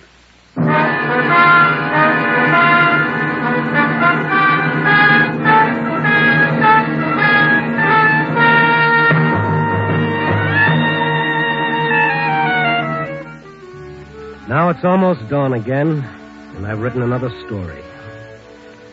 It's a story that began a long time ago when a man looked up and answered a question with another question. Am I my brother's keeper? There's an answer to that, and our society has made it. Yes, you are your brother's keeper, but the kept must be worthy of the keeping. Copy, boy.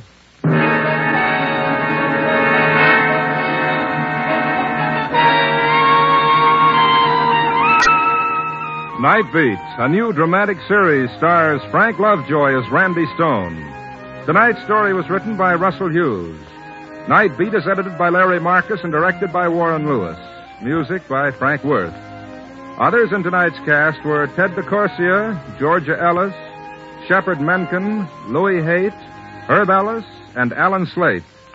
Frank Lovejoy will next be seen in Milton Sperling's production Rock Bottom, released by Warner Brothers. Throughout the week, NBC brings you the very best adventure mystery dramas on the air. You'll hear action-packed, fast-moving plots to hold your interest right up to the smashing climax on NBC's thrilling mystery shows. During these stellar programs, you'll hear mystery and intrigue, adventure and high-tension drama. Match your powers of observation against the best in detective fiction in solving crimes and unraveling intrigue. There's fast-moving action to lift you from beside your radio into the romantic land of mystery and adventure. These exciting dramas are as interesting as tomorrow's race results today. And you'll hear them every night over most of these NBC stations. Remember, if it's mystery and adventure dramas you're tuned for the best on NBC.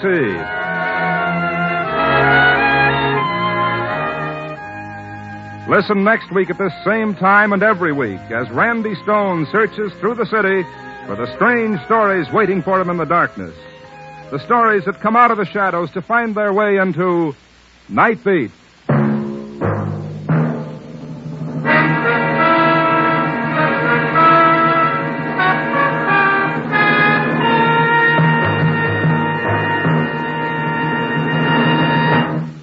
Tomorrow, Fred Allen joins Bob Hope. Now, Jack Benny's on NBC.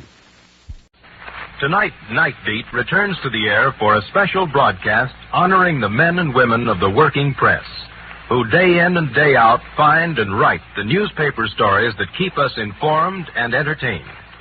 And so, to them, this special Night Beat salute.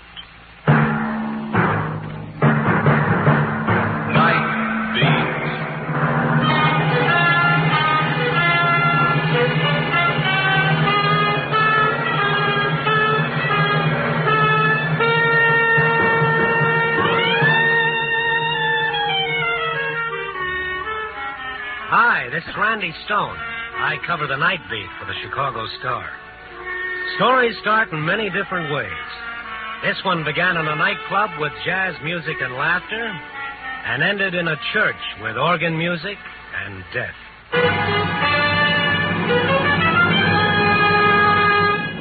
Night Beat, starring Frank Lovejoy as Randy Stone.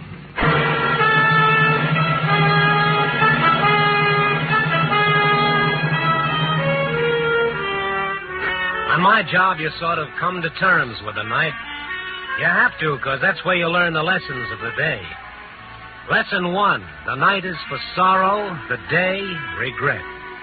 Lesson 2, you can't hide in the darkness, for the night has 1,000 eyes. Lesson 3 to 100, don't go looking for the dawn with a gun, because it might come up like thunder and leave you dead on the doorstep.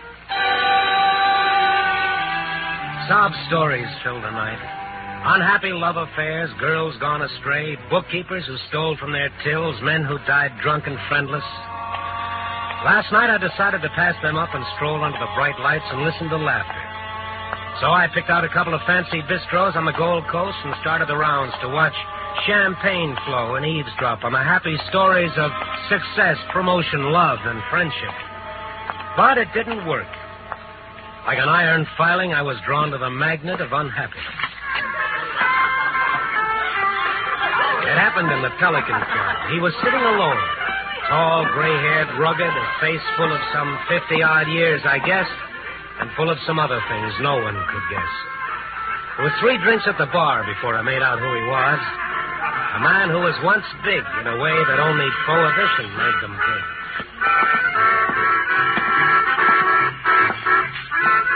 Mind if I sit down? Who are you? Randy Stone, Chicago Star, Mr. McMasters. Well, you're the first one. What first one? Who's recognized me? Oh. Well, only from your pictures. It was a long time ago. Time? I know more about time than you or that old guy they always have around on New Year's with the beard and the hay cutter. I just thought there might be a story somewhere. Sure. Sit down. I'll tell you a story. Once upon a time, there was a guy who had everything. Money, friends, a future. And a bunch of old women made a law called the Volstead Act. You remember it? Yeah, but I wasn't thirsty at the time. Well, a lot of people were. Everybody, in fact. You see, the law was always supposed to be for the other guy, not for them. But there were no other guys. So this fella I'm telling you about got on the bandwagon. He bottled millions of violations of the Volstead Act, made a lot of money, and a lot of trouble. Am I boring you? If you are, I asked for it, but you're not. Well, the trouble got him a lot of jail. 19 years of it. Started in 1931, ended just 2 days ago. I see. Now this guy's out, and he's going to stay clean.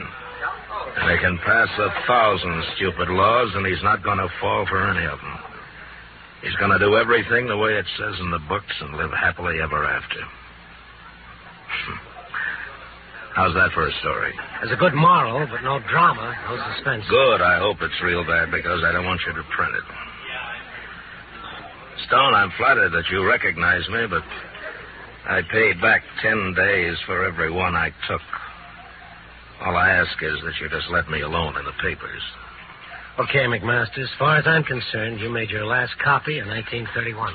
Stone, it's nice to come out of prison and have the first guy you meet turn out like you. Let me buy you a drink. He tried to be happy and gay after that, and I tried to help him. But there was a sadness about him that stood in the way. I wanted to ask more questions about times and places, but I didn't. Why is it when you come across the best stories, you fall all over your conscience?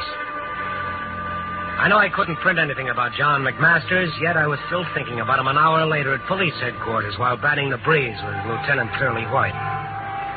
The lieutenant was on his way out to cover a hotel shooting, and I went with him.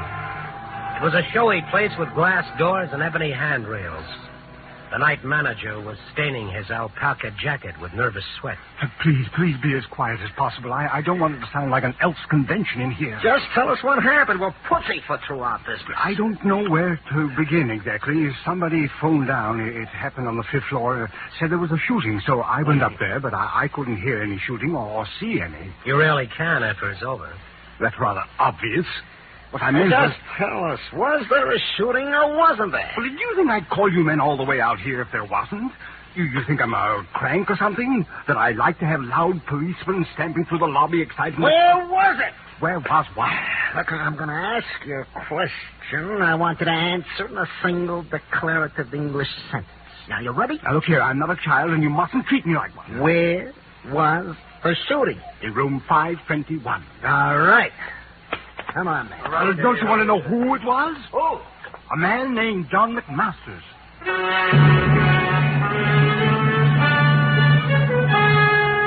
We found McMasters lying on his bed. The rumpled silk counterpane was slowly changing from chartreuse to a bright crimson. 2 bullets had ripped ragged holes in him through flesh and bone. His face was a shade paler and a line sadder. But when Lieutenant White questioned him, he was just as self-contained as ever. Hello, John.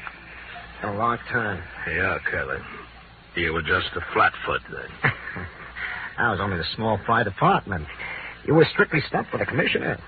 He did a good job. Yeah. How did it happen, John? This? Cleaning my gun. You lose it, John. You're not supposed to have a gun. Oh, you know me in the law, Curly. We sometimes didn't hit it off. Where is the gun? I swallowed it. You don't want to say, huh? No, I don't want to say. Yeah, I don't know what makes you guys like you are, but I know it won't do any good to try and beat it out of you. Hey, Doc. Yes? Get the ambulance ready. We'll take him to the police hospital. No, you don't, Lieutenant. I've served my time and I'm clean. Being shot at even in this state doesn't make you a criminal. Now take me to a general hospital. John, I can get a warrant. When you get it, come and see me. Bring me some ice cream, Lieutenant. I've always liked ice cream. English coffee, huh? I didn't have a chance to exchange a word with McMasters, so I followed him to the hospital. They put him in a room. While I was waiting for them to set up an emergency operation to take the bullets out of him, Lieutenant White let me slip in alone for a couple of minutes. Well, Scribe, you got yourself a story after all, didn't you? Well, not much of one, McMasters. A good reporter should find out a lot more, like who shot you and why. Oh. Well, I shot myself. And just for something to do.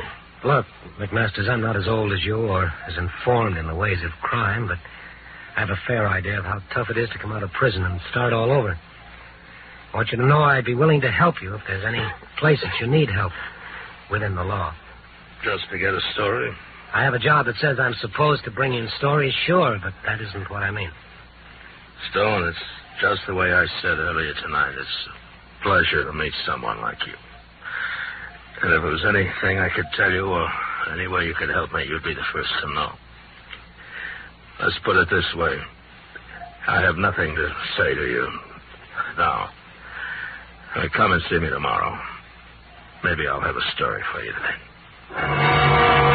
McMasters was a riddle. His way of life, his long prison term, had equipped him with a certain stoicism that was almost impossible to penetrate. I could only stand and wait, at least I thought so at the moment. Lieutenant White was standing in the corridor when I came out. Find out anything, Randy? Nothing, Curly. Now, look, Randy, you're not pulling professional immunity on me, are you? I'm telling you the truth, Lieutenant. Say, do me a favor. Hold my badge and my ID card. Now, what's this for? Well, I'm carrying those. I'm a policeman. When I don't have them, I'm just a citizen. Now, this isn't for print, but in that room, on that bed, there lies quite a man. You couldn't fight it. Everyone who had contact with John McMasters felt the same way. Despite his background, despite his code, despite his record, there was quite a man. It occurred to me I should know more about him, so I went back to the Star offices and poked around in the morgue file. Its folder started 1912 and was fat with yellowed clippings all the way through 1931. The clippings didn't mention a family or much else except a lawyer associate, a man named Julian Glass. When I found out all I could from the clippings, I went back to his hotel to see if I could wangle another once-over of McMaster's room. No, I'm sorry. Reporter or not, it simply can't be done. The police left explicit orders. Yes, I know, but is there anything you need these days, like a new sport coat or a couple of golf clubs? Mr. Stone, do I look corruptible? Well... Excuse me. Yes, madam, what did you want? Mr. McMaster's room, please. Oh, well, I'm sorry. Mr. McMasters was taken to the hospital shortly ago. What happened to him? Somebody shot him. He's still alive? I wouldn't know. Why don't you call... Oh, pardon me, ma'am. I can tell you about John McMasters. Who are you? Mr. Stone is a reporter. He's still alive at the county hospital, and as far as I know, he's under excellent care. Thank you. Would you mind telling me what your connection is with McMasters? I have no connection. Goodbye. Oh, just a minute. You must at least know him. Young man, you either get out of my way or I'll call a policeman. And she could do it, so I stepped aside and let her walk out of the hotel, but I followed not far behind her. She was middle-aged, gray-haired, and well-dressed, and she got into a good-looking car, and I got her number. Then I called one. Lieutenant White. Randy Stone, Lieutenant. Can you give me a rundown on the license number? Oh, no, not at this hour. The files are all locked. But you know where the key is. How about it? Oh, what's it for? Can't it go until tomorrow? It's for a story I'm working on. If you help me tonight, maybe I'll help you someday. What would your reporters do without it? All right, give it to me. It's Illinois 1375996. Illinois 1375996. All right. Call back later, Stone.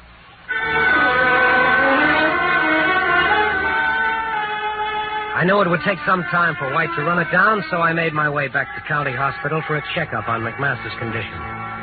The reception desk seemed reluctant to talk about him and referred me to the head nurse, who sent me to the surgical OD, who took me to the chief doctor. He told me to look into a crystal ball. He's gone. We have no idea where. How could he be gone? We started to give him a transfusion. He jumped up suddenly, knocked down 2 male nurses, grabbed his pants, and ran out of the hospital. Simple as that. I thought he was in a critical condition. He was. Now he's in mortal danger. Running around town hemorrhaging from 2 bullet wounds. Well, all right, give him an hour, maybe 2 at the most to live. John McMasters is a walking dead man.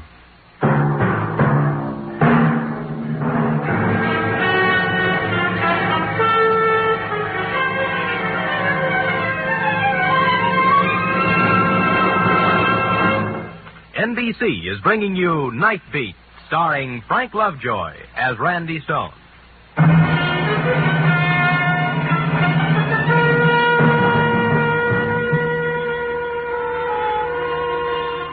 Take it from me, cats aren't the only animals who have a corner on curiosity. Consider also the species Randostonus, reporter-type animal. The test? When the next big shot of the roaring 20s, minus a quarter to of blood from bullet wounds, walks out of a hospital bed in the middle of the night, reporter walks too. Well, call it curiosity or just say I liked what I'd seen of the guy. All I know is I didn't want Big John McMasters to bleed to death walking around town, so I went out looking for him. And because I thought he might go to a friend's, I looked up his only known friend, another man of the same period, Julian Glass, attorney at law. He lived not in a glass house, but in Cicero, in the crummier half of a yellow duplex. Young man, the drugstore delivers what I need most. The telegraph office, what I dread most. Obviously, you represent neither concern, and therefore you are no concern of mine. Now, wait a minute. Are you Mr. Glass? I am he, and I am drunk and disheveled, and it's 3 o'clock in the morning. I'd like to talk with you. May I come in? You may not. This isn't exactly the hour for making calls, but I did stop by and pick up something to take the edge off. Eh? It's bonded. Oh, inside. Thank you. Your apology. There you are, Mr. Glass. Ah.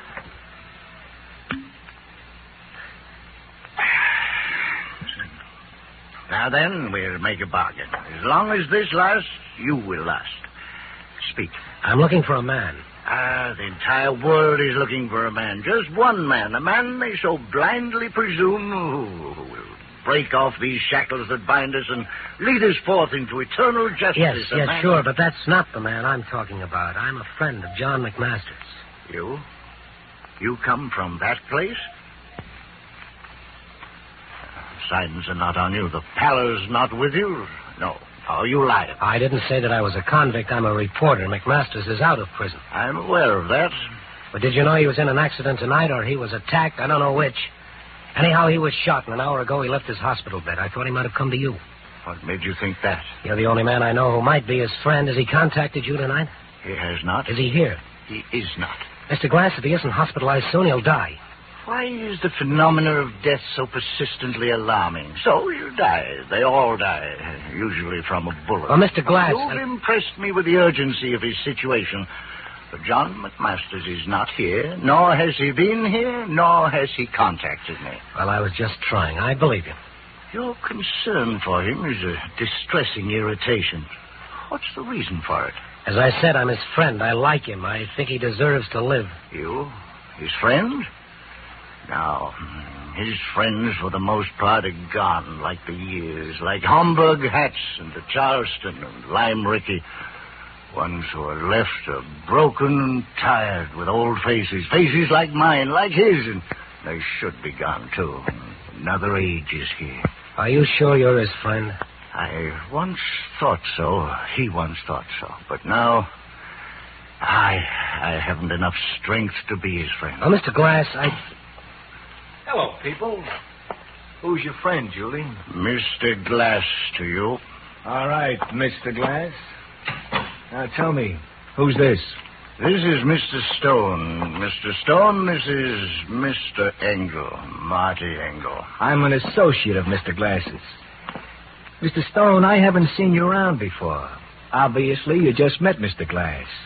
Or you'd never offer him a drink. I wouldn't? No. You see, I sort of look after Mr. Glass. We're old friends. I was his office boy once, then a notary public. And when I finally got my degree, I became his partner. More or less. Isn't that right, Mr. Glass? Marty, you don't have to do this in front of Mr. And Stone. since Mr. Glass has fallen on some bitter days, shall we say I've undertook to assist him. Perhaps, I can help you? I don't think so, Mr. Engel. Then, would you be good enough to leave? Marty. Shut up. Mr. Glass, give Mr. Stone his bottle. Go ahead. Here. There you are, Mr. Stone. You were just leaving, weren't you? Julian Glass stood helplessly by watching. The look in his eyes held the same sort of sadness I'd seen in McMaster's eyes. But they were different, too. They held a weakness. The strong, sad eyes were somewhere else in the city, walking alone.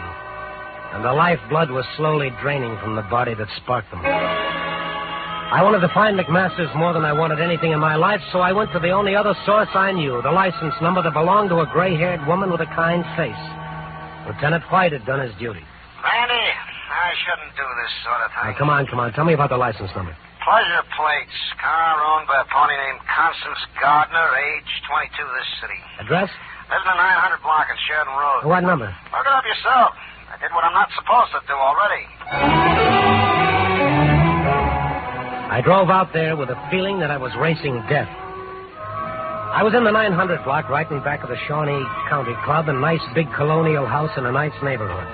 The sky was beginning to quiver and shake off the blackness of night. I parked in front, wondering whether or not I should ring the bell, and then I saw a light in the back, at the kitchen. Everybody seemed to be staying up that night. Oh, come in. You must be the man from the floor. No, I'm afraid not. My name is Randy Stone. I'm from the Chicago Star. Oh, you reporters do work all hours. But we aren't being married until 7. Are you Constance Gardner? Yes, but you want to talk to Bob, not me. He's the one who's rich and famous. I'm nobody. I think I want to talk to you, Miss Gardner. Well, all right, Mr. Stone, but I have so many things to do this... Hello, Blythe. Say good morning to your bride. Bob, you shouldn't be here. It's bad luck or something. Oh, Mr. Stone, this is my fiancé, Bob Meredith. Bob, Mr. Stone's from the papers. Hi. Mrs. Stone, I want to interview you. Now, looking at her, wouldn't you say I'm the luckiest man in the world? I'm glad to meet you, Meredith, and congratulations. Thanks. Constance, you simply must hurry. Why, Bob, what are you doing here? You know it's not right. Mother, I want you to meet Mr. Stone. He's a reporter. Mr. Stone, this is my mother, Mrs. Gardner. How do you do, Mr. Stone? It was the same gray-haired woman I'd met in the hotel a few hours before, and I had to hand it to her. She looked right at me like she was meeting me for the first time. When we shook hands, hers was steady and firm, and her eyes didn't leave mine, but there was something in her look that pleaded, don't. Mr. Stone, perhaps Mother can help you. Excuse us, please. Surely. I'll have to get rid of Bob and get some things done. Of course. So that's my cue. So long, Mr. Stone. Gonna cover this wedding? Well, if I don't, one of the other boys will. Nice to have met you. Bye. They look like a real nice pair of kids, Mrs. Gardner. They are. But I doubt if that means anything to you and your newspaper. Well, you were trying to reach John McMasters at his hotel tonight. You obviously have some connection with him. I don't care about that or the story that goes with it, Mrs. Gardner. I'm only looking for him. Is he here? Of course not. He's in a hospital. You told me that yourself. Well, he left the hospital. He walked out. He's wandering Chicago somewhere right now in a serious condition. Oh, no, no. He must have had a good reason for doing such a thing. I want to find him and take him back to the hospital. Now, Mrs. Gardner, if you know where he is or what he's doing, tell me. I only want to help. Please, he may be dying. I believe you, Mr. Stone. You have any idea where he could be? There's something you should know. Something that shouldn't be written in the papers. Please. That lovely girl who just walked out of this room is John McMaster's daughter. In 1931, I adopted her and raised her as my own. No one knew about it. John promised he would never write us or bother us in any way, and he's kept his word. But you were trying to see him tonight. Why? 2 days before he was released, a man came here. He said he knew Constance was not my real daughter. He said he wanted money to keep it quiet. He'd expose her. Did you pay this man off? No, I contacted John and told him. He said not to worry, that he'd take care of it. He got shot tonight trying to take care of it, and he's out right now still taking care of it. Who was the man? Well, I don't know, Mr. Stone. I never saw him before. He just said that John would know who he was. Oh? Was he big, tall, short? Oh, he'd been drinking heavily. It seemed cultured. Julian Glass. The lawyer, he'd know about the trust fund and the adoption. He probably handled it all. Julian Glass was a drunkard, true, but he didn't strike me as a blackmailer. I was thinking of his friend, Marty Engle, as I drove out to Cicero as fast as I could. 3 squad cars were already there, and then I noticed with a sinking heart that a hearse was also there. I was too late. The milkman filled in the details. It was awful. It happened so fast. Suppose you tell it fast. I'm delivering my milk when I see this tall guy with the gray hair come staggering up to the steps, sort of pale. He pounds on this door here. Mr. Glasses? That's right. A young guy with a briefcase opens the door. The police say his name is Marty Engle. Yeah, go on. The young guy, sort of wise-like, says, "Hello, you come to pay off, huh?" And the big guy says, "Yeah, Marty." And he opens up and Engle goes down. But he ain't dead yet. And then Julian Glass reels into the picture, and he falls in front of Engle's gun, just as he pointed at the other guy. Glass stops 2 slugs, and he goes down. Then what? And the big guy finishes off Engle. Then he goes over and looks at Glass. He sort of sighs, maybe a tear, and then he walks out. You try to stop him? You think I'm nuts? With 2 guys dead already? It was terrible. Terrible. I need myself a drink. That's what I need. I need myself a drink. And I don't mean milk. It was pretty obvious that Julian Glass did have the strength to be John McMaster's friend after all. He died for him. The police had already thrown a cordon around the neighborhood for the man 3 witnesses had described as the killer of Marty Engle. As for me, I got out of talking distance right away. It was easy to see it had taken McMasters half the night and most of his strength to get to Marty Engle, but I was certain he still had some strength left. The sun was up by the time I drove out past Evanston, around the lake, into Wilmette, and stopped at St. Vincent's Church. The ceremony was just about over. I stood in the back as Constance Gardner and Robert Meredith were made man and wife. In the name of the Father, the Son, the Holy Ghost, I now pronounce you man and wife.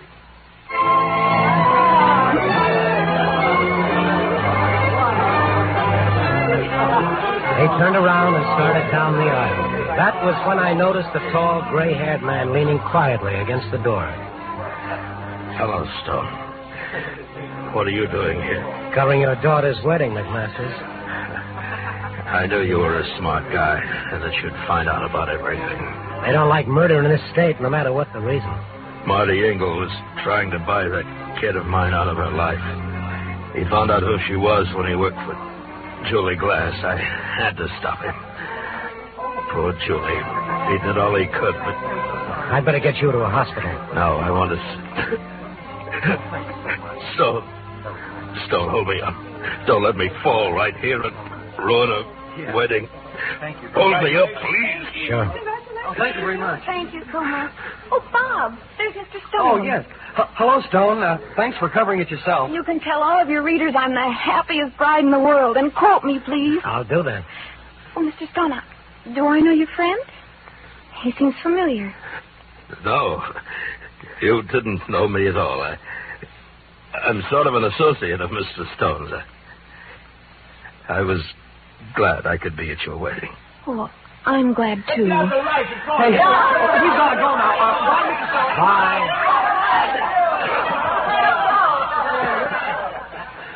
Well, I told you you'd have a story this morning, Randy. You're going to rent it? Nope. Thanks, Stone. Like I said, you're the kind of a guy I'm glad to meet.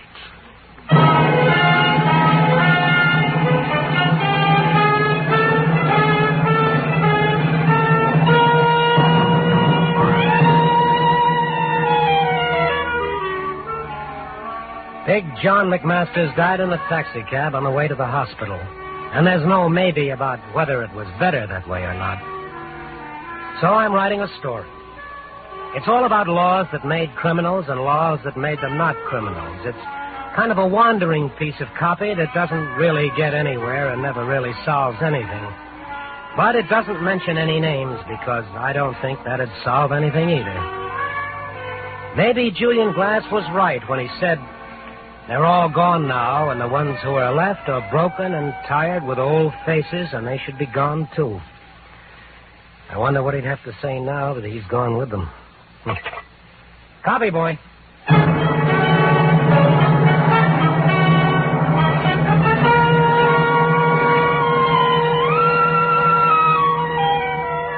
Night Beat, starring Frank Lovejoy, is produced and directed by Warren Lewis. Tonight's story was written by John Michael Hayes and E. Jack Newman, with music by Frank Worth. John McMasters was played by Bill Conrad. Frank Lovejoy may soon be seen in Warner Brothers' I Was a Communist for the FBI. And now, here again is our star, Frank Lovejoy. Someone once said, a guy meets so many interesting people in the newspaper business, and somehow they all turn out to be newspapermen. Well, in portraying a reporter on Night Beat, I've met my share of the press, and I'd like to double that quotation in spades. Tonight, I want to congratulate the new president of the National Press Club, Carson F. Lyman, and salute Frank Rogers, Washington correspondent of the Los Angeles Daily News, who was elected secretary of that organization. They're a great bunch of folks, these guys and gals of the working press, and I'm proud to be permitted to portray one of them. Good night.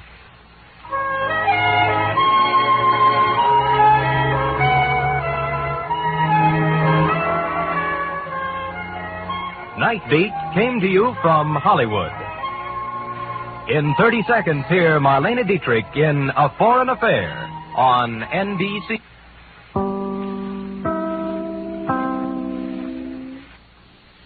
Wheaties presents Night Beat.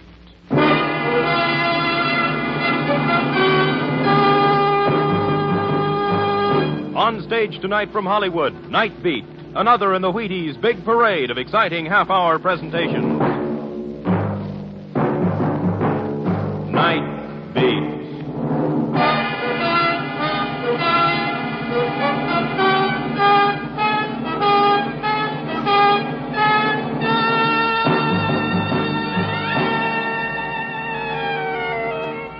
Hi, this is Randy Stone. I cover the Night Beat for the Chicago Star. Stories start in many ways. That night, my story began with the innocent ringing of my telephone. I didn't know that on the other end of the line was death. Night Beat, starring Frank Lovejoy as Randy Stone.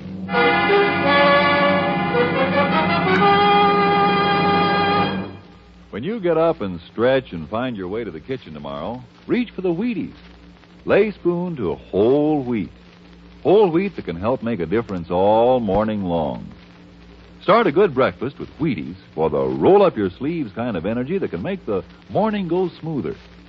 There's a whole kernel of wheat in every Wheaties flake. You got it? A whole kernel of wheat in every Wheaties flake. That's why Wheaties can do so much. That's why Wheaties at 7 can really help at 11. Tumble out those golden flakes, pour on the milk, put on the fruit, pick up the spoon, and smile. You're getting nourishment to help send you through the morning on high. You do it. Help yourself to Breakfast of Champions. And see how Wheaties at 7 can help at 11.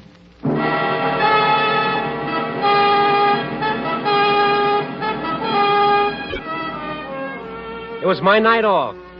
I locked the door, pulled down the window shades of my $6-a-week ivory tower, and took the cork from a bottle of, Mother Jones' soothing stomach syrup, and reached for, you should pardon the expression, a book.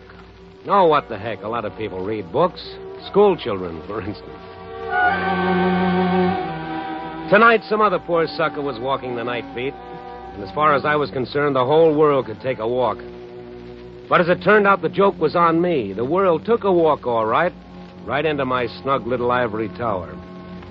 It began modestly enough with the ringing of my telephone.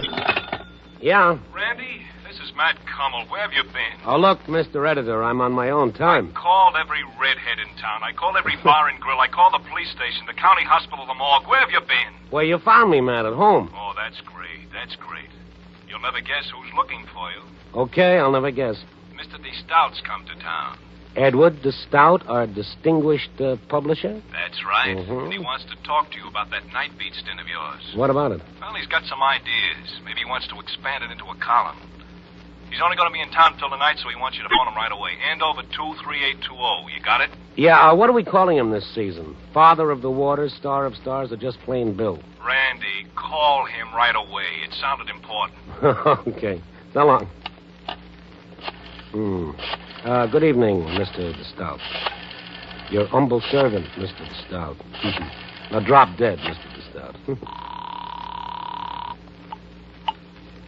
Jerry's All-Night Garage. Garage, is this, Andover 23820? No, this is 30829. You must have dialed wrong. Yeah, okay, I'm sorry. 2, 3, 8, 2, 0. Busy. Well, I'd have to try again in a couple of seconds, so I didn't even bother putting the receiver back on the hook. And from that little thing, it all began. I started thinking, isn't it funny how by just missing one number on the dial, instead of getting a millionaire publisher with ulcers, I got Jerry's All-Night Garage? What would have happened if I dialed 7 instead of 9? Then who would have answered the phone? It was a strange thought. Through this little dial, the whole city was at my fingertips. I remembered reading somewhere that there were 6 million telephone combinations on one dial.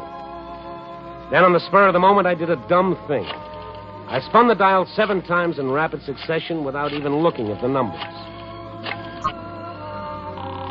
And the phone started ringing. I had a connection. Where was it ringing? Who had destiny chosen to get my call? Some frowsy little gal crying her eyes out in a back bedroom? A dozing night watchman in an office closed for the night? Was my call interrupting a family brawl in some dark flat on the north side?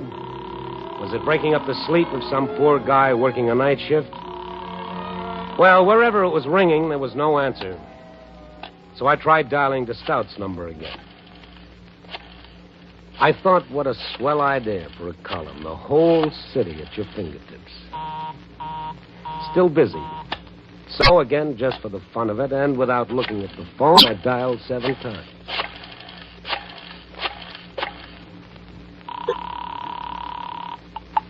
Fred, listen, darling, don't hang up again. Let me talk to you. Please, please, darling. Hey, what is this? What? Oh, I thought... What do you want? Oh, nothing. I must have dialed the wrong number. I'm sorry. Wait a minute. Don't hang up. Maybe you can help me. Help you? What is it? My life's in danger. Come again? I've got to have a doctor right away. Well, I'll call one for you. But I can't have any doctor. I've got to call one who would understand. One who wouldn't betray Fred.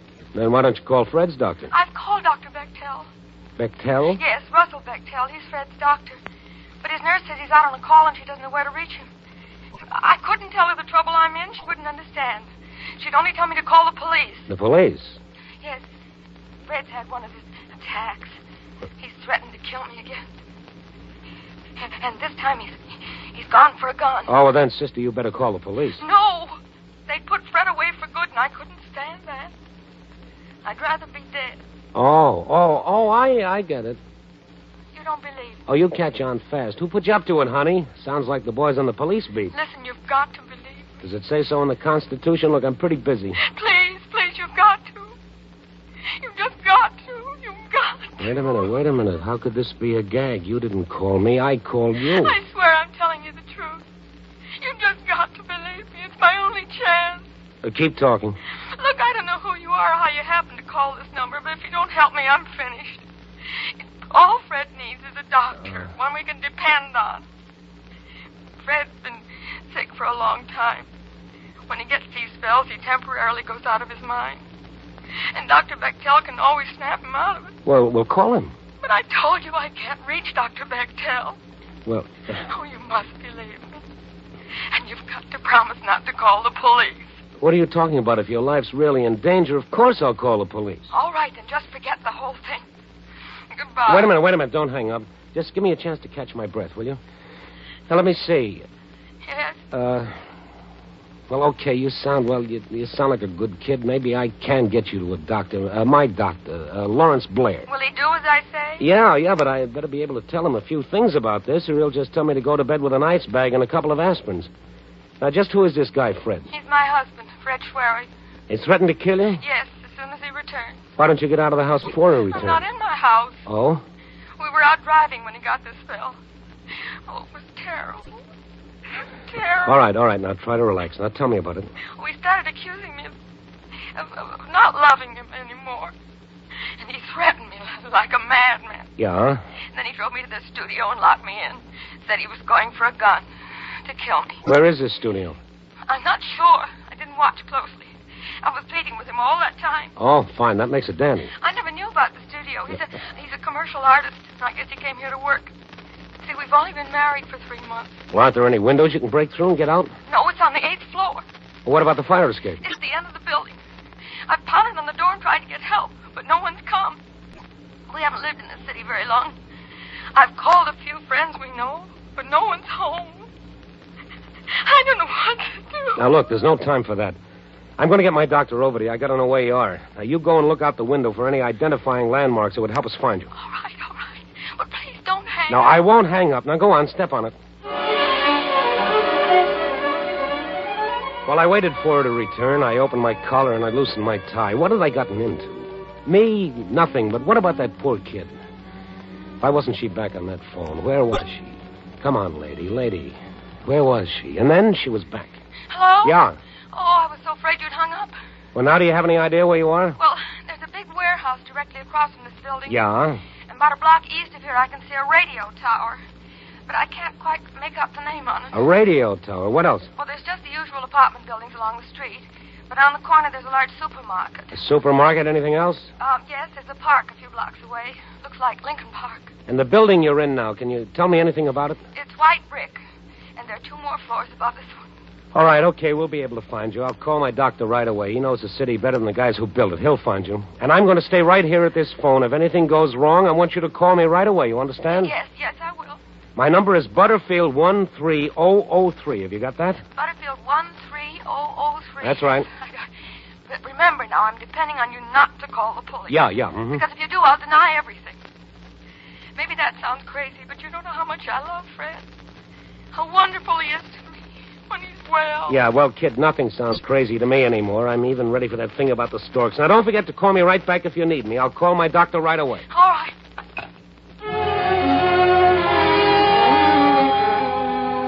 When I hung up the phone, I was ready for a blood transfusion. I tried to light a cigarette, but the match shook so much you'd have thought I was signaling somebody. But then as I reached for the phone book to call my doctor, I started thinking again. I said, oh, Randy, it's too pat to be true. I couldn't help imagining that someplace a room full of practical jokers were doubled up in laughter over the way the girl had taken me in. But how could that be when I called her? Well, just the same, I'd better check. She said her doctor was Russell Bechtel. Before I called my doc, I'd call this fellow Bechtel just to make sure. I found his number in the book.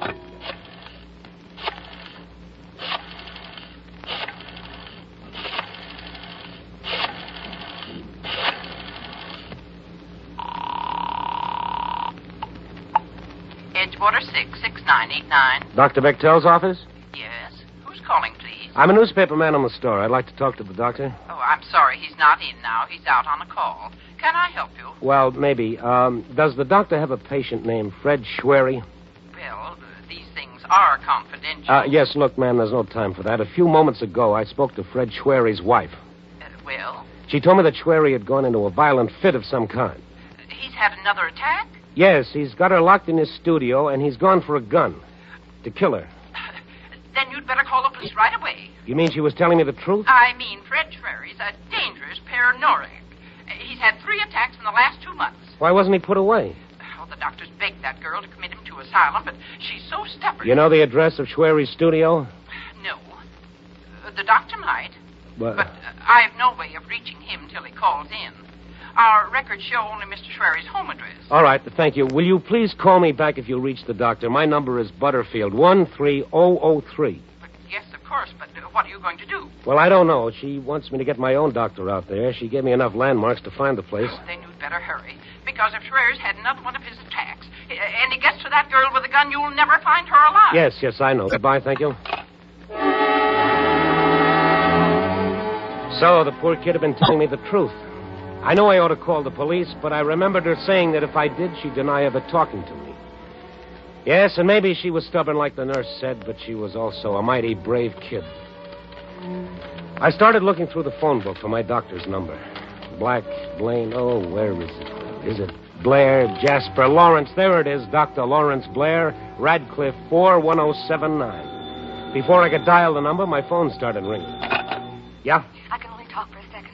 I was looking down. I just saw Fred drive up in the car. It's too late for the doctor. Yeah, but not for the police. I'll call him right away. No, you can't. But don't you see your life is in danger? If he's insane, he's got to be restrained. Oh, please give me a little time to try to handle it my way. No, I refuse to. Then I'll tell Fred the police are coming for him. Give him a chance to get away. But you don't understand. I only understand that I love Fred.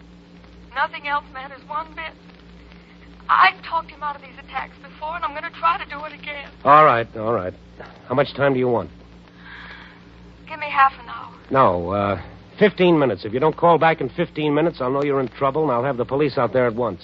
15 minutes. All right, now I've got to hang up. He's unlocking the door. Now, remember, 15 minutes. Yes, I've got to hang up now.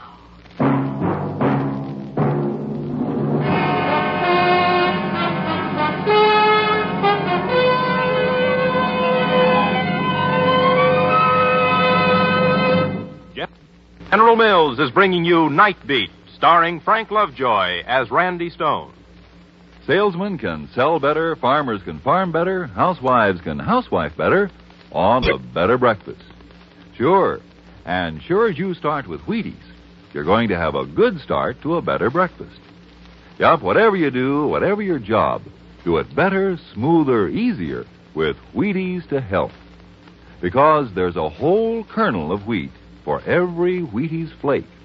And what a difference that can make. Whole wheat protein for vigor and stamina. Whole wheat vitamins and minerals for vitality. Naturally, it makes a difference. Naturally, you should feel a bright and pleasing difference in your morning with whole wheat Wheaties tucked inside. Have some and see. You'll enjoy yourself, too. They're good to get up to, these golden flakes. Crisp, you know, not sweet. Fill those breakfast bowls with Wheaties, pour on the milk, put on the fruit, and eat happy. Yes, eat happy and work happy. It's likely to be a brighter morning when you've had your Wheaties. Thousands of people think so, too. Get up and go, folks, people with things to do and places to go. They're getting breakfast of champions in the morning. Are you? Get yours. Starting tomorrow, see how Wheaties at 7 can help at 11. Wheaties, Breakfast of Champions. And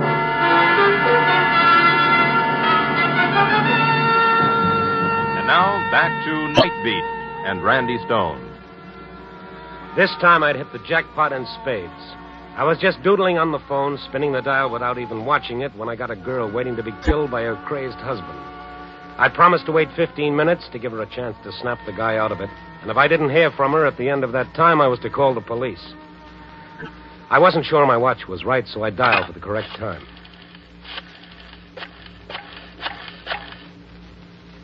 At the tone, the time will be 6:05. My watch was a couple of minutes slow. I reset it exactly. 6:05. Okay, if I didn't hear from her by 6:20, I'd call the police. Her husband was with her now. I could close my eyes and see that madman threatening her life in that studio. I felt my stomach cramp up like a troop of Boy Scouts were practicing their nuts. Why had I promised to wait? Maybe this was her. I felt tiny chills race up and down my fingers as I reached for the phone. Yeah? I want to speak to Margie. Huh? Tell her town. Go on, call her the phone, you hear me? Look, pal, you've got the wrong number. So long. Wait a minute, just wait a minute. Look, will you hang up? Don't give me none of your lip, mister. You just call Margie to the phone. I'm expecting an important call. Hang up. Yeah, well, let me tell... Dope. Oh, what time was it? 6:07. I took the watch off my wrist and set it on the telephone table under the lamp so I could see it easily. I watched the tiny hands circling so slow. 6:08. What was happening in that studio? This might be her. Yeah? This is a nationwide radio survey. What's that? Are you listening to your radio? Will you please hang up? I'm expecting an important call. Oh, I'm sorry to have bothered you, sir. Thank you. What if she'd call when someone else was on the phone? I had to keep the line clear.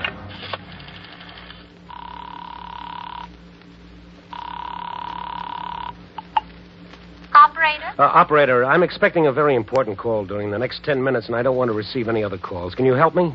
Is the call you're expecting long distance, sir? No, it's local.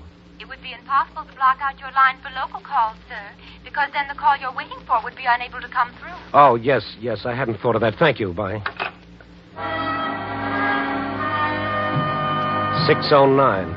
Had only 1 minute gone by. I could feel my nerves tightening up like someone was turning a screw. She should be calling soon. What was happening to her? Ishwari? I want to speak to Margie. Didn't I tell you you've got the wrong number? Now get off the line and stay I off. got the right number, all right, smart guy. You just put Margie on the phone, you hear me? You tell her. Why doesn't that bum stop calling? Why didn't he stop? Oh, okay. Come on, relax, kid. Relax. 6:12. Why had I promised to wait? I should be calling the cops right now.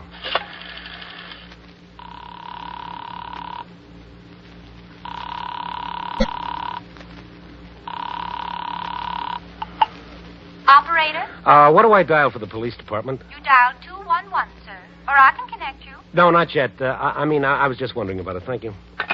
I promised her I'd wait. Maybe she could control the guy, but why wasn't she calling? 6:13. Time was passing so slow. Oh, if that's that drunk again. Who is it? Stone, what are you trying to do to me? Get me fired? Oh, Matt, it's you. Yeah, your boss and editor. Who were you expecting? Truth or consequences? Look, Matt, hang up, will you? I'm waiting for a call. Waiting for a call? Yeah. What's wrong with you, Randy? Didn't I tell you to call Mr. DeStout? He's waiting for your call, you crazy loon, and you know how our honored publisher likes to be kept waiting. Yeah, I haven't time to explain, Matt. Don't explain anything. Get on that phone and call Andover 23820. Now, that's an order. He just called into our enemy. He asked me if he was expected to phone you. He's pouting up there, Randy, feeling abused. And you know what happens when Mr. DeStout feels abused. Yes, all right. Hang up, Matt. You'll call him. Yes, right away. Hang up. Okay, and after you talk to him, call me back. Yeah. I looked at my watch, 6:17. There was just 3 minutes left to get her call. I couldn't phone to Stout now. What if she should phone when I was talking to someone else? What if she had only that one chance and all she got was a busy signal? No, I couldn't call now. Hello. Hello. Is this the Stone residence? Yes. What do you want? I'd like to speak to Mrs. Stone, if you don't mind. There isn't any Mrs. Stone. Look, I'm very busy. No, Mrs. Stone. Well, I'll just have to talk to you then, won't I? Yes, but some other time. I beg your pardon. I'm very busy now. Oh, this won't take but a tiny moment, and I have so many calls to make. Look, madam. I've been appointed by our local committee to call you about the coming election, to ask you to cooperate with us in our drive to register all voters regardless of party. Madam, I'm not old enough to vote. But if we all vote, then don't you see we can do something? Look, I'm going to have to hang up. But for heaven's sake... Some other time. Yeah. Buddy, you better not hang up on me again. Will you stop calling this number? 6:19, and she hasn't called. I'm going to wait for one more minute to pass, and then I'm going to call the police. Hello. Randy Stone? Yes? I asked Matt Cummel to have you call me, Mr. Stone, but apparently you were unable to. This is Edward DeStout speaking. Oh, the big boss. Oh, no. What's that? Yes, Mr. DeStout. I was going to call you as soon as I had the time. As soon as you have the time. Well, I must say that's not exactly flattering, Stone. I rather imagine... Mr. DeStout, I'm expecting a very important phone call. There are and people who think that a call from me is also rather important. Can I call you in 5 minutes? And what am I supposed to do? Just sit here waiting for your call like a lackey? I believe Cummel told you I was leaving tonight. But, Mr. DeStout... So we'll talk now, if you don't mind. Look, instead of talking about this on the phone, how about me taking a cab over to your place as soon as my call comes through? We could talk it over much easier. Oh, I think we can handle the matter over the phone very nicely. But we can't handle it over the phone. Don't you see? A girl's life is at stake, and you prattle on like we had all day. A girl's life at stake, is it? Yes. I've heard about your talents for invention, Mr. Stone, but I don't think I enjoy the idea of you practicing them on me. Look, DeStout, I'm afraid I'm going to have to do something else you won't enjoy. I'm afraid I'm going to have to hang up. I wouldn't do that. What time is it now? 6:21. It couldn't be. I couldn't have talked to him that long. Oh, hurry. At the tone, the time will be 6:21 and 1/2. 6:21 and 1/2. Well, I've kept my part of the bargain.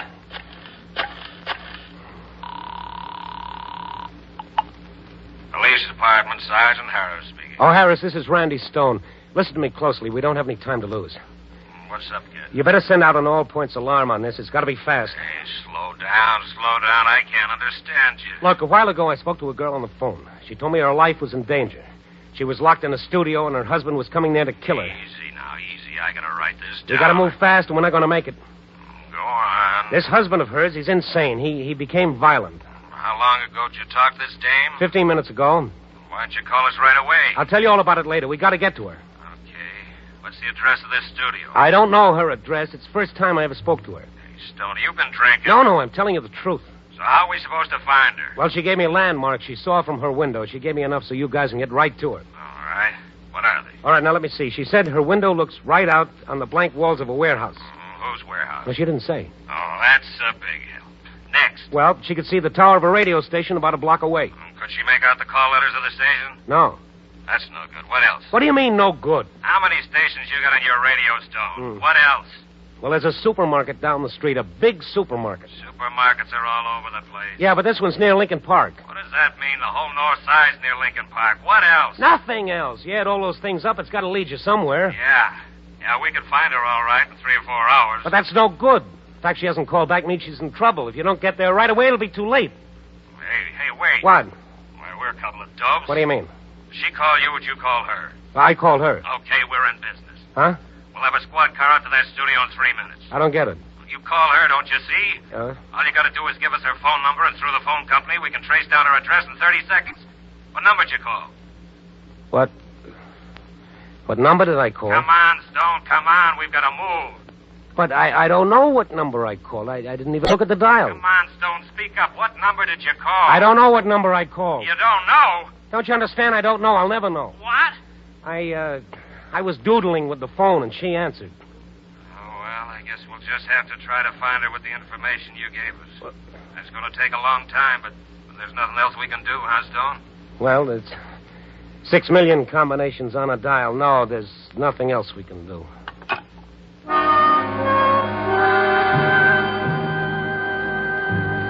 I hung up the phone and just sat there.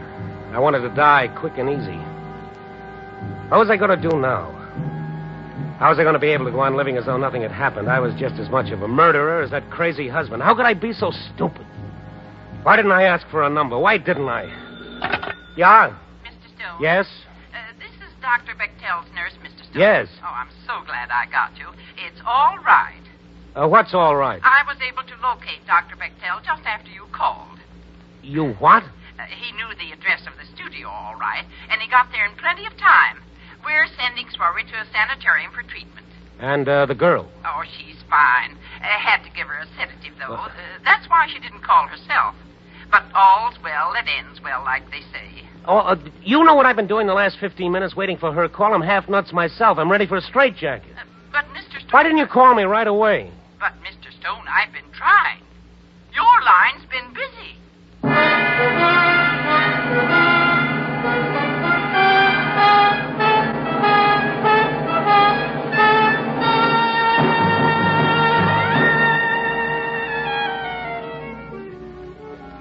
Yep, that's what's called learning a lesson the hard way. The lesson being that Ivory Towers went the way of hoop skirts and 60-cent steaks. Nope, there's no escaping from the world. We're all tied together, for better or worse, whether we like it or not.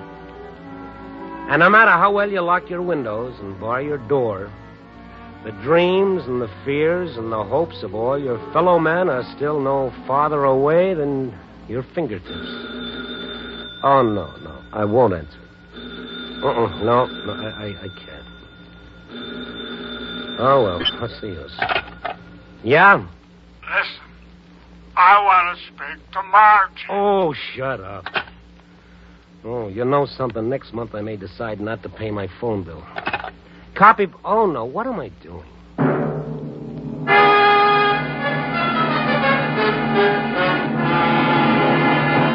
You're listening to Night Beat on the Wheaties Big Parade. Oh, Frank Lovejoy. Yeah. How do you like that slogan we've got for Wheaties? Oh, you mean that one about 7 and 11? Yeah, you know. See how Wheaties at 7 can help at 11. Well, I think it's swell. How'd you happen to think of it?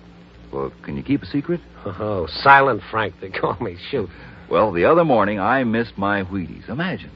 And I tell you, Frank, by 11 o'clock I felt like I'd been put through the ringer. I was worn to a frazzle. Well, that just goes to show you. You know it. It certainly convinced me that if you eat Wheaties at 7, you get the energy you need to help you feel good right on to lunchtime. Oh, so you thought up see how Wheaties at 7 can help at 11, hmm?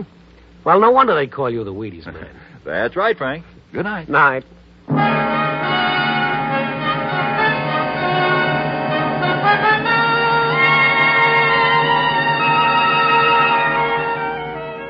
Night Beat, starring Frank Lovejoy, is produced and directed by Warren Lewis and written by Larry Marcus with music by Frank Worth.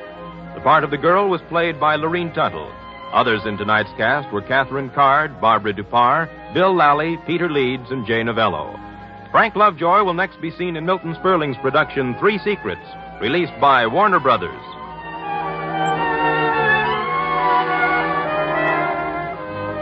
Listen next week and every week as Randy Stone searches through the city for the strange stories waiting for him in the darkness. And this is the Wheaties man, Frank Martin, inviting you to listen also Tuesday, that's tomorrow night, to the Penny Singleton Show on the Wheaties Big Parade. See you then.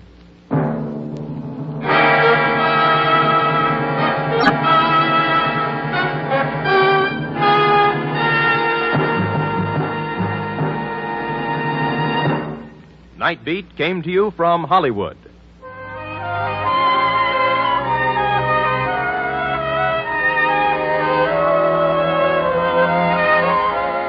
Now you can hear the first piano quartet on NBC.